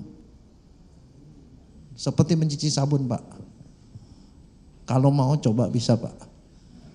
Saya ada banyak Pak di lab Pak. Sudah dilihat percobaannya Pak? Iya Pak, di itu sini. Ya. Nah, selanjutnya Pak, kalau misalkan orang minum racun atau mengkonsumsi yang bahan yang ada racunnya lewat oral ya, itu kan pasti kan yang Bapak tadi tunjukkan lambungnya dulu ya. Itu pasti semua racun itu yang dikonsumsi pasti ada di lambung. Iya Pak, lewat situ Pak, nggak bisa. Pasti ada kan di lambung. Kalau tidak ada di lambung berarti dia tidak mungkin mengkonsumsi racun seperti itu. Begini Pak, sebenarnya begini, kita jangan lihat itu sepotong-sepotong. Saya pernah dapetin kasus Pak ya orang. Tidak, yang saya hanya pengen tanya, kalau misalkan orang mengkonsumsi racun, ya. Racun apa aja, pasti di lambung ditemukan racun kan itu? Ditemukan racun asal tidak lewat dari 6 jam Pak. Karena begini, ada masa namanya pengosongan lambung. Barang yang masuk ke lambung itu dia nongkrong di situ 6 jam Pak. Terus kemudian dia baru keluar ke usus. Jadi kalau lewat 6 jam itu bisa aja tidak ada di lambung tapi ada di usus halus. Kalau lebih lama lagi di usus besar. Tapi itu hanya terjadi pada racun-racun yang tidak sangat beracun Pak.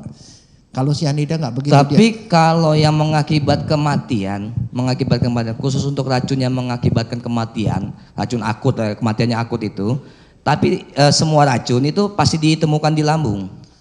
Ada sisanya Pak. Pasti tapi ada ya. Pernah saya dapetin satu kasus dia udah lewat Pak. Itu kasus keracunan baygon, di mana di lambungnya tidak ada, dia udah turun semua sampai ke usus halus. Itu sebabnya kalau kita tidak periksa sampai ke dalam-dalamnya semua, kita tidak tahu. Pada kasus itu, kasusnya tuh hampir miss Pak. Hampir miss karena kenapa? Dia periksa isi lambungnya doang, hasilnya negatif. Pada waktu itu saya dipanggil untuk otopsi di Palangkaraya. Begitu di Palangkaraya saya kaget karena ternyata dokternya juga sama. Dia cuma ngambil isi lambungnya itu diperiksa di puslapfor. Diperiksa, cuma isi lambungnya hasilnya negatif. Makanya terus dia bingung matinya apa. Padahal fakta-fakta itu katanya minum baygon. Saya datang sana untuk otopsi. Begitu otopsi saya lihatin loh kenapa organnya kagak diperiksa. Saya periksa ternyata baygonnya itu ada di usus halus dan usus besar Pak. Udah turun ke bawah karena dia tidak terlalu beracun.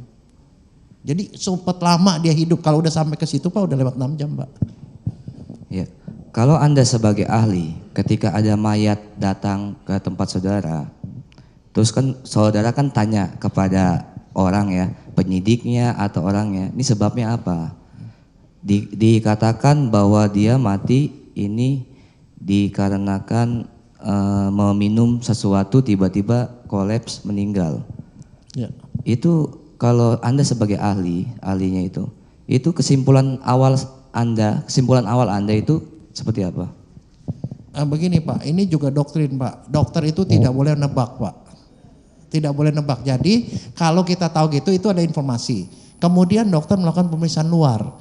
Pemeriksaan luar dicari ada luka enggak, ada bau-bau yang mencurigakan enggak. Setelah gitu dia periksa dalam, organ-organnya diperiksa, dia otopsi dibuka. Dia cium baunya, dia sentuh, kemudian dia ambil beberapa organ diambil sedikit Pak, sekitar 1 kali 1 itu untuk periksa mikroskopik. Lihat kelainannya cocok enggak. Setelah gitu diambil sampel, dikirim ke lab. Nah hasil semua itulah baru disimpulkan Pak. Tadi saudara katakan apabila seseorang jenazah untuk diotopsi itu apabila kematiannya dianggap janggal. Ya betul Pak. Dianggap janggal, ya kan?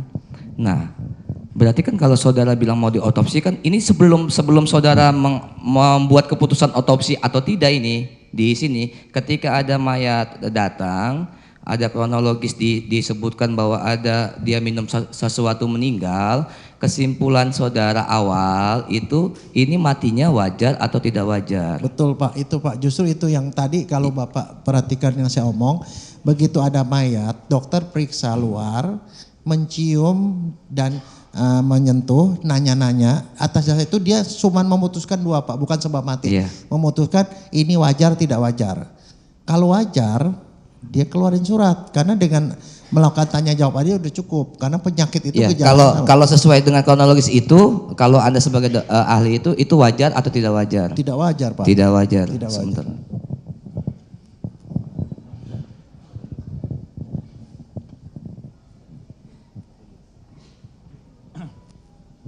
Saya lanjutkan, saudara saksi dalam menerima data-data dari penasihat hukum itu apa saja?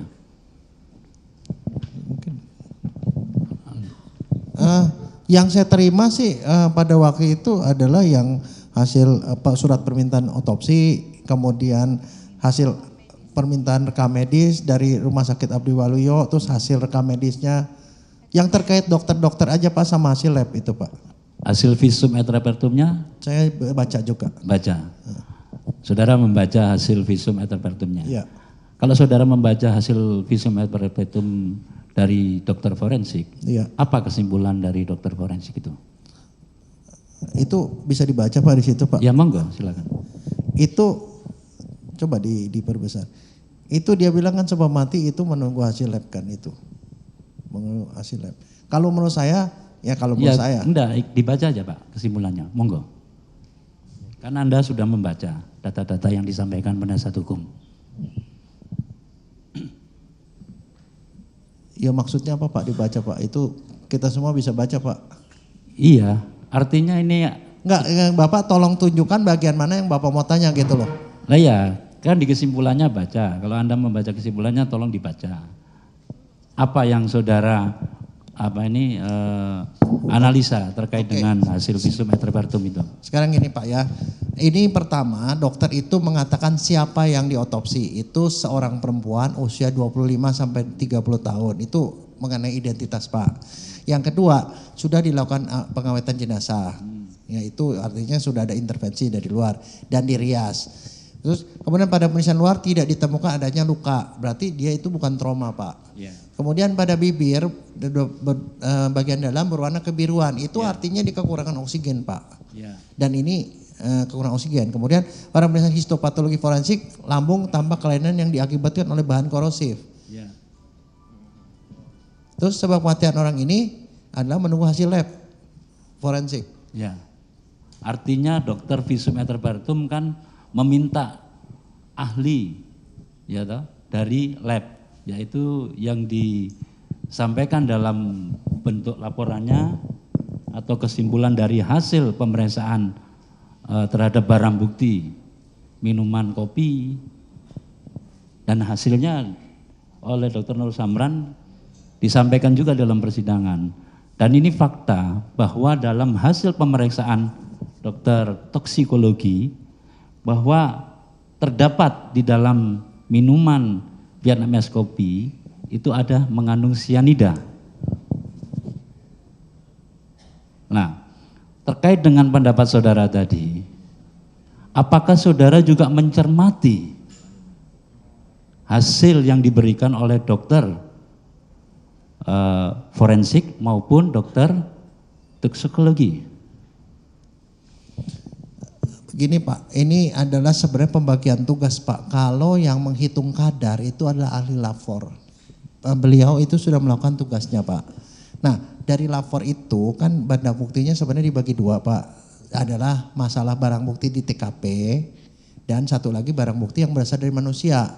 Yang dari manusia itu adalah suman isi lambung dari Abdi Waluyo yang satu speed itu 0,1, kemudian lambung, kemudian itu hati.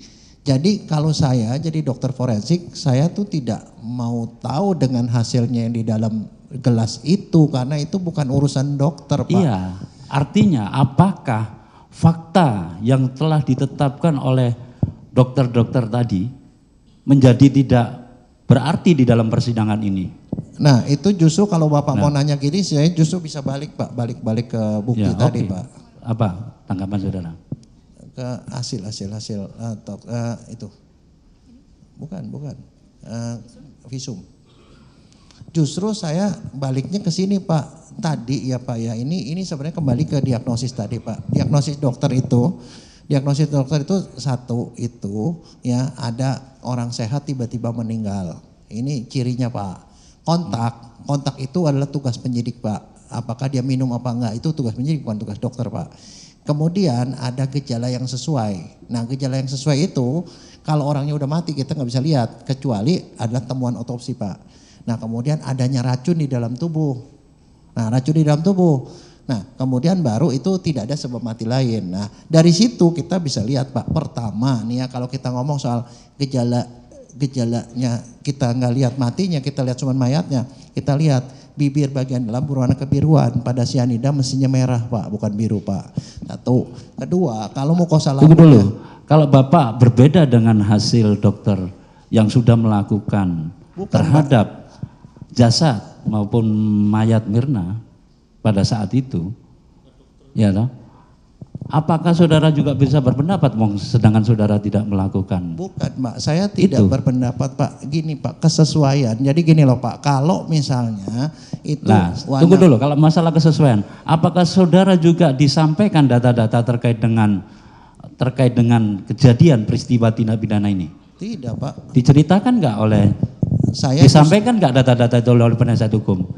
begini Pak. Saudara nggak bisa berasumsi seperti itu pendapat saudara. Pak, begini Pak, ini ya Bapak salah. Loh, kenapa salah? Saya enggak salah Pak, saya di sini jaksa penuntut umum, Bapak jangan sembarangan ngomong. Begini Pak, saya mau nerangkan dari segi kita Pak. Nah iya, itu asumsi, itu pendapat saudara. Artinya kalau itu pendapat saudara, tentunya dari hasil uji yang saudara lakukan, saudara sampaikan. Memang kan ini ahli kan diminta untuk pendapatnya Pak. Iya, tapi Ya, jadi ini pendapatnya berasumsi. itulah. Lah, Ya, saudara pendapat menguji atau tidak? Kalau di hasil dokter visum et repertum bahwa itu ada gejala kebiruan, kok saudara mengatakan kemerahan? Apa? Bukan. Terhadap jasad siapa itu? Ya itu pendapatnya ahli. Loh, Keberatan Kok yang keterangan mulia. ahli? Kok Pak ini berpendapat Loh, amarnya biarkan dong. itu Kok kan dia dipaksa? mendapatkan data Wah, dari ya. Anda. Semua diam. Loh, itu hasil visum nggak bisa terbantahkan. Bisa saya ngomong sebentar Pak Hakim? Saya ngomongnya begini Pak. Dokter kalau menafsirkan visum hasil pemeriksaan orang kita anggap ini benar Pak. Jadi artinya benar bibirnya kebiruan Pak. Benar ketemu misalnya di lambungnya erosif, ada ulceratif segala macam itu benar Pak. Cuman kan sekarang itu saya dimintakan pendapatnya apakah ini cocok nggak dengan sianida itu loh. Saya ngomongnya dari segi ilmu Pak. Nah, itu lain lagi. Itu lain lagi. Penonton supaya tenang. Itu lain lagi. Penonton bisa tenang. saudara ahli kalau bicara sianida itu juga nanti ada ahlinya di sini yang sudah memeriksa barang bukti itu. Lah kalau Anda berbeda, apakah Anda juga melakukan terhadap barang bukti yang sama sehingga Anda berbeda?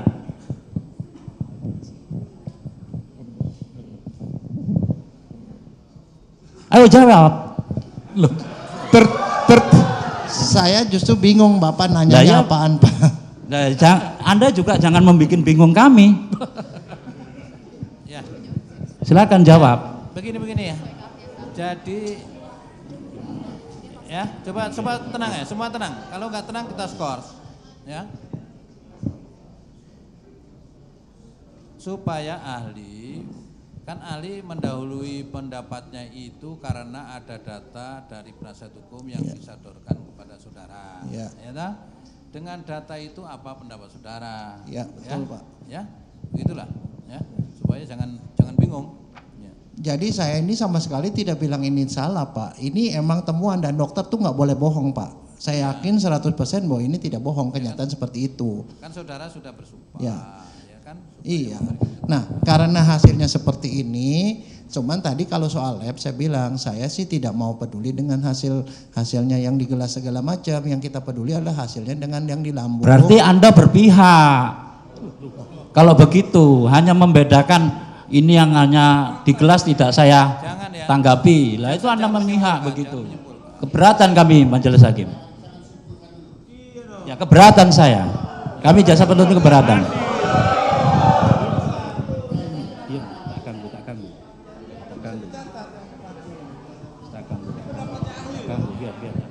Sudah, semua tenang ya, semua tenang. Anda jangan protes ke saya melalui majelis hakim. Ya, makan waktu. Pertengkaran ini makan waktu ya. Silakan. Lagi apa yang ditanya?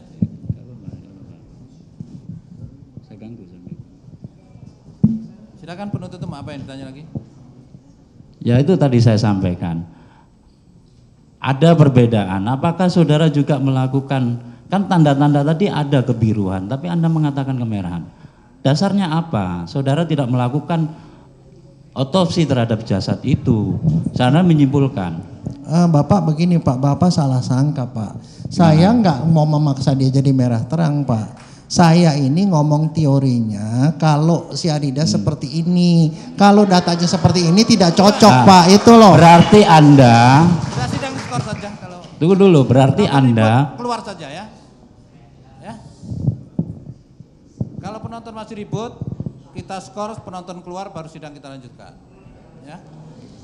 Kita bukan tontonan yang harus disorakin, ya. Silakan lanjutkan. Saudara ahli, tadi saya sangat keberatan kalau ahli mengatakan bahwa tidak melakukan otopsi, ya toh. Padahal ahli di situ tadi menyampaikan di awal bahwa ahli juga mengamati sebelum mengemelming, ya toh. Apakah ahli juga menanyakan ke keluarga sebelum mengemelming? Tahu ada keberatan dari keluarga? Tahu Pak. Tahu. Apalagi yang saudara tahu?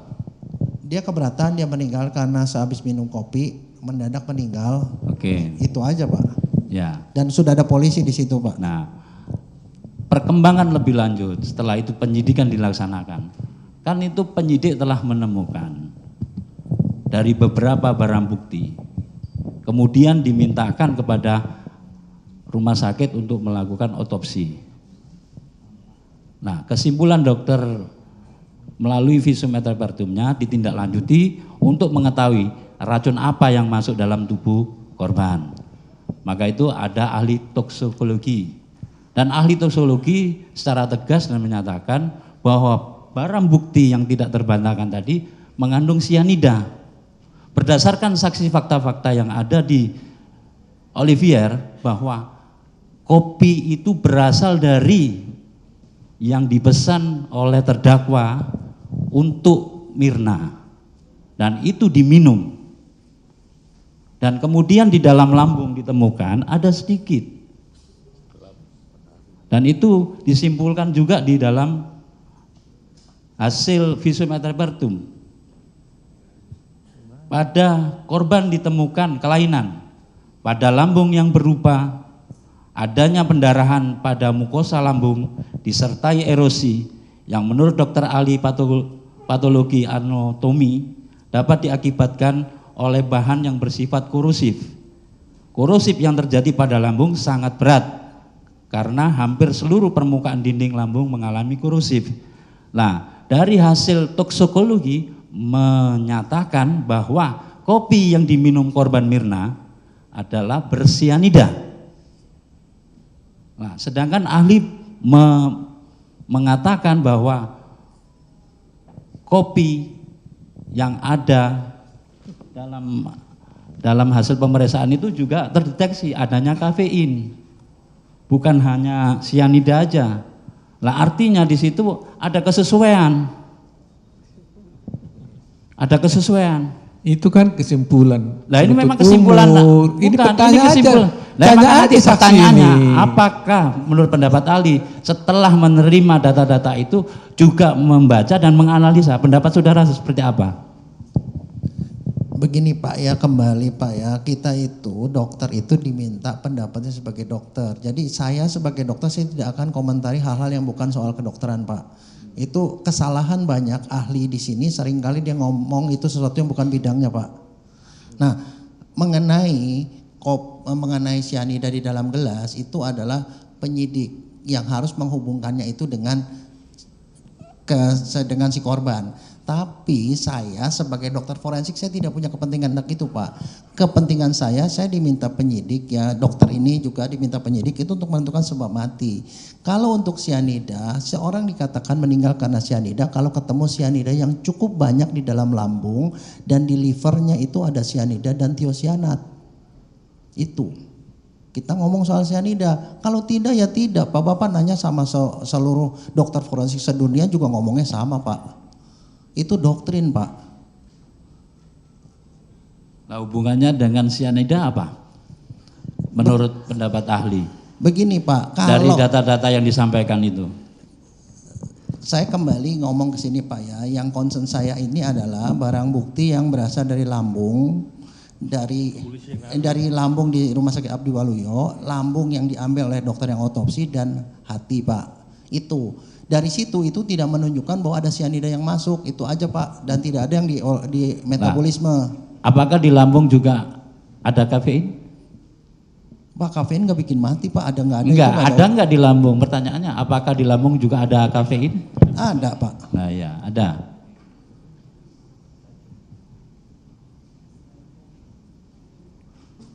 Ada. Ada, artinya Ada. minum kopi Pak.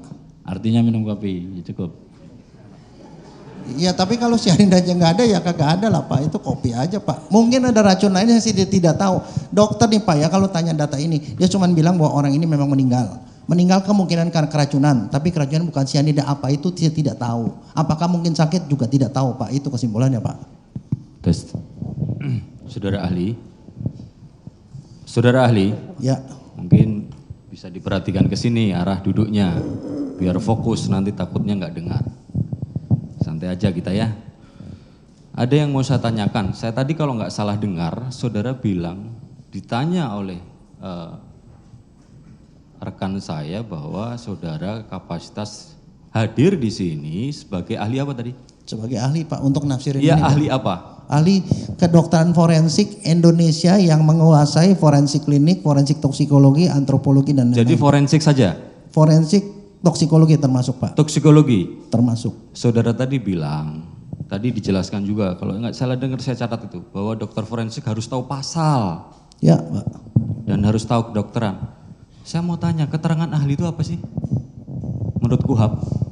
Keterangan yang diberikan seorang ahli di muka pengadilan untuk membuat terang perkara pidana Pak. Gitu? Ya. Seperti itu? Ya. Saya bacakan. Mohon maaf ini, saya bacakan ya. Ketentuan umum KUHAP. Keterangan ahli angka 28 adalah keterangan yang diberikan oleh seorang yang memiliki keahlian khusus tentang hal yang diperlukan untuk membuat terang suatu perkara pidana guna kepentingan pemeriksaan. Saya garis bawahi bahwa di sini memiliki keahlian khusus. Makanya saya tanya, saudara datang ke sini dihadirkan oleh penasihat hukum, saudara dalam kapasitas keahlian apa? Tegas. Kedokteran forensik, Pak. Itu saja? Ya. Kalau itu saja saya nggak tanya toksikologi. Bapak tadi nggak dengerin, Pak. Di Indonesia dalam Bukan, kurikulumnya. makanya saya tanya. Ahlinya beda. Kedokteran forensik sendiri, toksikologi sendiri. Toksikologi forensik sendiri, kedokteran forensik sendiri. Anda memahami kriminalistik nggak? Tidak. Tidak. Kalau tidak usah dijelaskan bahwa ada psikologi forensik, ada psikiater forensik. Ada cabang-cabang ilmunya, Pak. Kalau tidak menguasai, jawab tidak menguasai, Pak. Mulia, dia kan menyatakan keahliannya. Kenapa harus dipaksa-paksa harus memilih-milih? Bukan, karena kami harus Tanya tegaskan. Kami harus tegaskan karena Dia punya apa? keahlian juga toksikologi selain forensik. Enggak, Sudah jelaskan. ketegasan di sini perlu karena akan kami tanya. Kalau saudara tadi saya dengar mengatakan toksikologi, kami tanya tentang toksikologi. Begini, Pak, ya mungkin saya mau tahu, coba terangkan boleh, Pak, ya. Toksikologi itu ada macam-macam, Pak. Di kedokteran ada toksikologi obat. Ada Bukan, maksud saya apakah saudara itu menguasai keahlian sebagai toksikologi forensik? Iya, Pak. Saya Ya? ngajar 30 tahun, Pak. Ya, oke. Saya tanya sekarang. Bagaimana kompetensi seorang toksikologi forensik?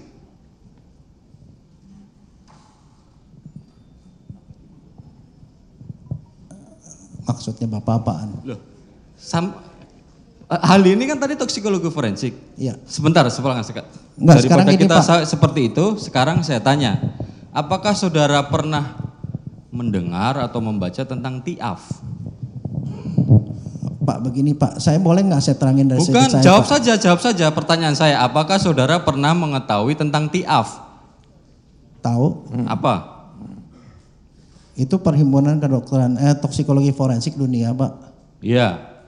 Nah, Profesor presidennya pun saya kenal, Pak. Iya. Profesor Hisun Chung dari Korea. iya. Itu teman saya, Pak. Iya. Nah, kalau momennya saudara teman saudara, sekarang saudara harus jelaskan dong kompetensi seorang syarat-syarat kompetensi seorang toksikologi forensik seperti apa sih? Kan dijelaskan di guidelines-nya di Nah, situ. sekarang gini, Pak, ya. Boleh nggak saya ngomong, Pak? Bapak hormati saya ngomong, Pak. Begini, Pak, ya. Toksikologi itu bidangnya sangat luas, Pak. Yang saya kuasai adalah toksikologi forensik yang menyangkut bidang forensik toksikologi pada jenazah, Pak. Kalau Bapak barangkali membandingkan misalnya dengan ahli lain, ada toksikologi yang toksikologi laboratorium, Pak. Saya toksikologi terhadap jenazah, jadi saya menguasai toksikologi yang terkait dengan kematian pada jenazah. Itu adalah insektisida, cyanida, CO, arsen dan lain-lain, Pak. Seperti itu. Itu adalah bagian kecil dari toksikologi yang terkait dengan forensik. Oke. Saya ngomong dalam hal itu, iya, Pak. Oke, saya ikuti alur pikiran saudara. Saudara tadi ditanya oleh rekan saya. Saudara, tadi saya catat ini. Saudara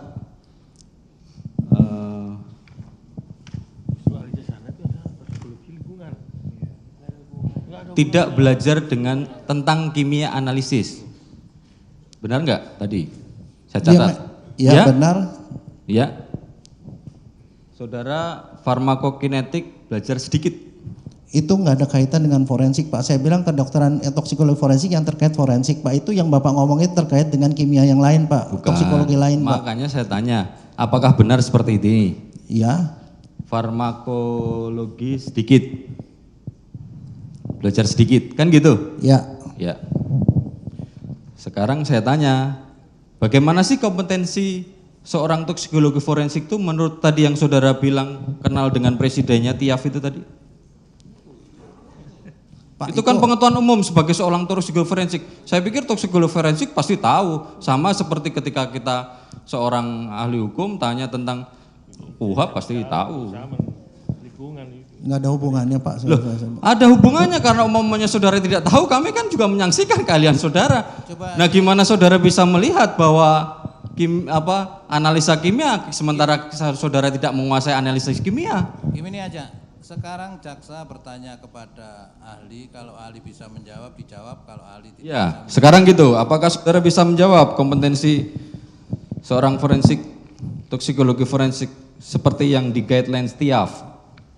Enggak ada hubungannya, Pak. Ya? Ya, saya kasih unjuk, Pak. Bukan, saya maksudnya saya tanya. Bapak itu saya tanya. Kan dijawab aja, tinggal dijawab aja.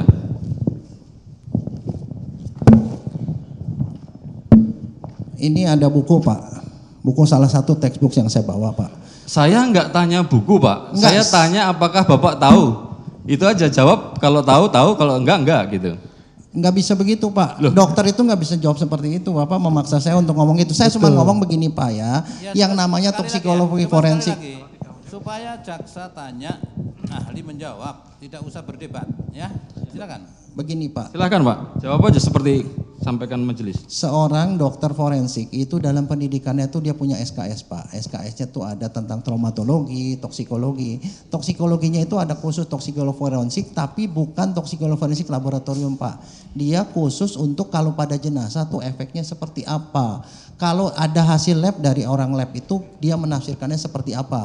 Karena kenapa? Seorang dokter forensik dari hasil lab, hasil pemeriksaan ahli toksikologi forensik itu dia harus membuat kesimpulan terhadap visum untuk menentukan sebab mati. Jadi fokusnya dokter ada sebab mati Pak. Jadi kalau mengenai masalah teknik-teknik silakan Bapak tanya pada orang yang lab forensik, yang toksikologi forensik yang itu Pak, bidangnya beda Pak. Sampai di situ aja jawabnya, ya. Sampai di situ, berarti bidangnya beda Pak. Saudara ahli. Bedanya beda, makanya yang saya omong itu ada toksikologi Ya, itu forensik saja. pada Yang mayat, jelas Pak. saya tanya bidangnya beda. Ya. Karena sesuai guidelines dari TIAF tadi, toksikologi forensik, yang dijelaskan di sini toksikologi forensik, ya, itu salah satunya adalah penguasaan kimia analisis, yaitu penguasaan pengoperasian instrumen analisis, preparasi sampel, penyiapan prosedur Itu adalah analisis. kesimpulan penuntut umum. Kami hanya menyampaikan, bukan Ditanya aja kesimpulan. ahlinya. Tadi Jangan ditanya. jangan disimpulkan. Tadi ditanya, tidak tahu. Anda bilang beda, kan dia sendiri sudah menjelaskan apa adanya.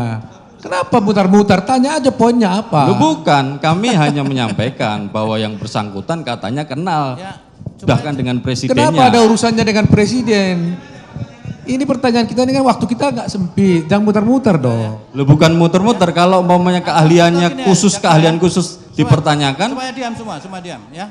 Apakah jaksa masih ada pertanyaan kepada ahli tentang yang dikuasai oleh ahli? Karena tadi ahli, saya sebenarnya pengen nanya tentang toksikologi, Iya, karena sekarang ahli apakah tadi masih ada sudah menyampaikan bahwa tidak menguasai kimia analisis, saya serahkan ke rekan saya. Sama aja. Cukup, itu aja.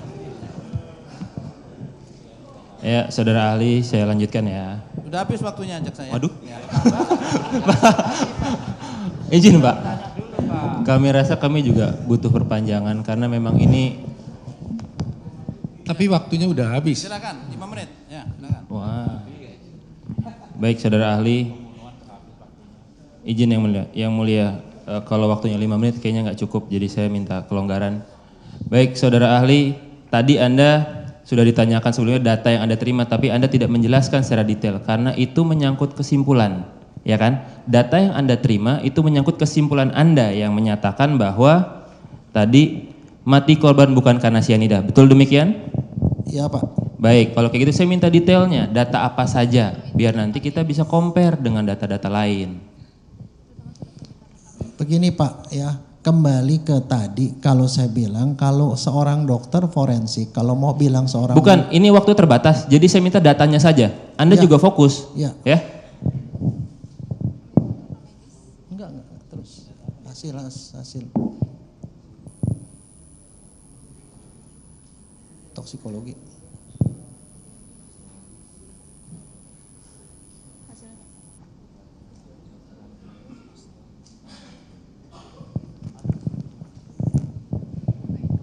Iya, datanya dulu. Enggak, enggak yang ini. Bapak minta saya menafsirkan hasil lab ini. Bukan, data yang Anda terima dari pihak pengacara itu apa saja yang minta dianalisa itu, sampai Anda ada kesimpulan. Itu loh. Kan sudah ditayangkan tadi. Bukan, satu-satu. saya minta dari dia Pak. Ya. Ini Yang- waktu juga terbatas dan Anda juga harus fokus. Oke, sekarang gini Pak, ini dari hasil pemeriksaan dokter waktu otopsi, ya itu lihat deh coba hasil bukan hasil visum.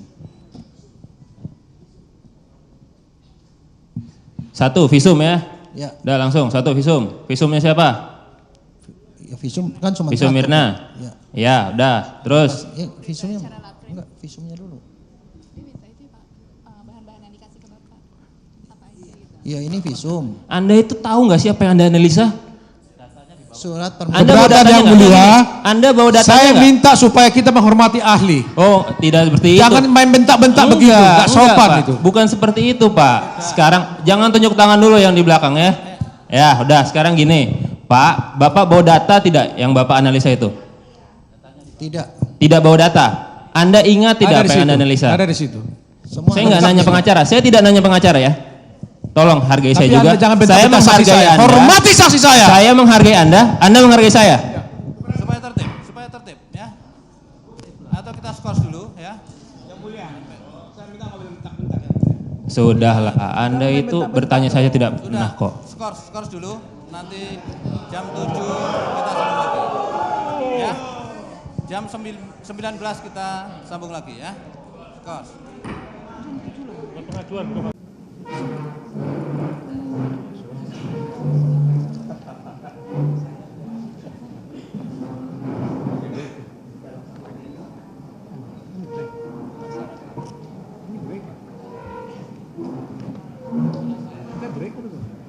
Break ya?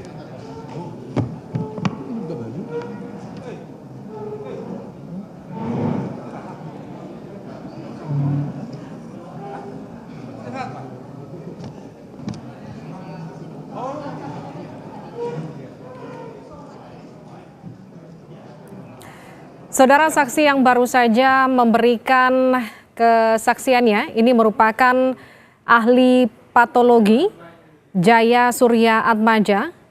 Ya. Jam 19 kita sambung lagi ya. Skors.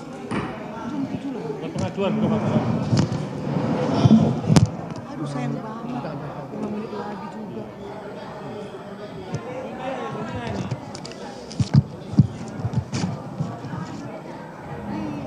Saudara, sidang kasus kopi bersianida dengan terdakwa Jessica Kumala Wongso di Pengadilan Negeri Jakarta Pusat sempat memanas dan sempat ada perdebatan antara jaksa penuntut umum dengan ahli yang dihadirkan oleh tim pengacara atau tim kuasa hukum dari Jessica Kumala Wongso, yaitu ahli patologi forensik Jaya Surya Atmaja.